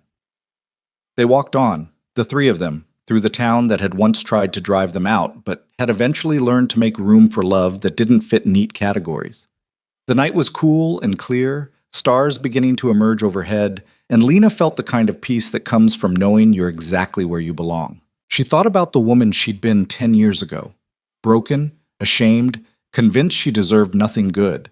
She thought about the towns she'd fled, the years spent running, the belief that she would never be anything more than her worst moment. And she thought about Reed Lawson stepping forward in a dusty square and saying her name with respect. About him choosing her when the whole world said she wasn't worth choosing. About him proving day after day, year after year, that love was a decision you kept making even when it cost you something. She'd been wrong about so many things. Wrong that she didn't deserve happiness. Wrong that shame was permanent. Wrong that her son would never have a real family. Wrong that courage meant facing the world alone. Real courage, she'd learned, was letting someone stand beside you, was accepting help when you'd been taught to expect judgment, was building a life on the foundation of grace instead of perfection. Years later, when Caleb was grown and had children of his own, he would tell them about his mother, about her strength, her resilience, her refusal to let the world tell her she was worthless. He would tell them about Reed Lawson, the man who'd chosen to be his father and had never once made him feel like second choice. He would tell them that family wasn't just about blood, but about showing up, about staying, about love that proved itself through action, not just words. And he would tell them that everyone deserves a second chance, that past mistakes don't define future worth, that the story doesn't end when you fall, it ends when you decide to stop getting back up. But Lena wouldn't be there to hear those stories.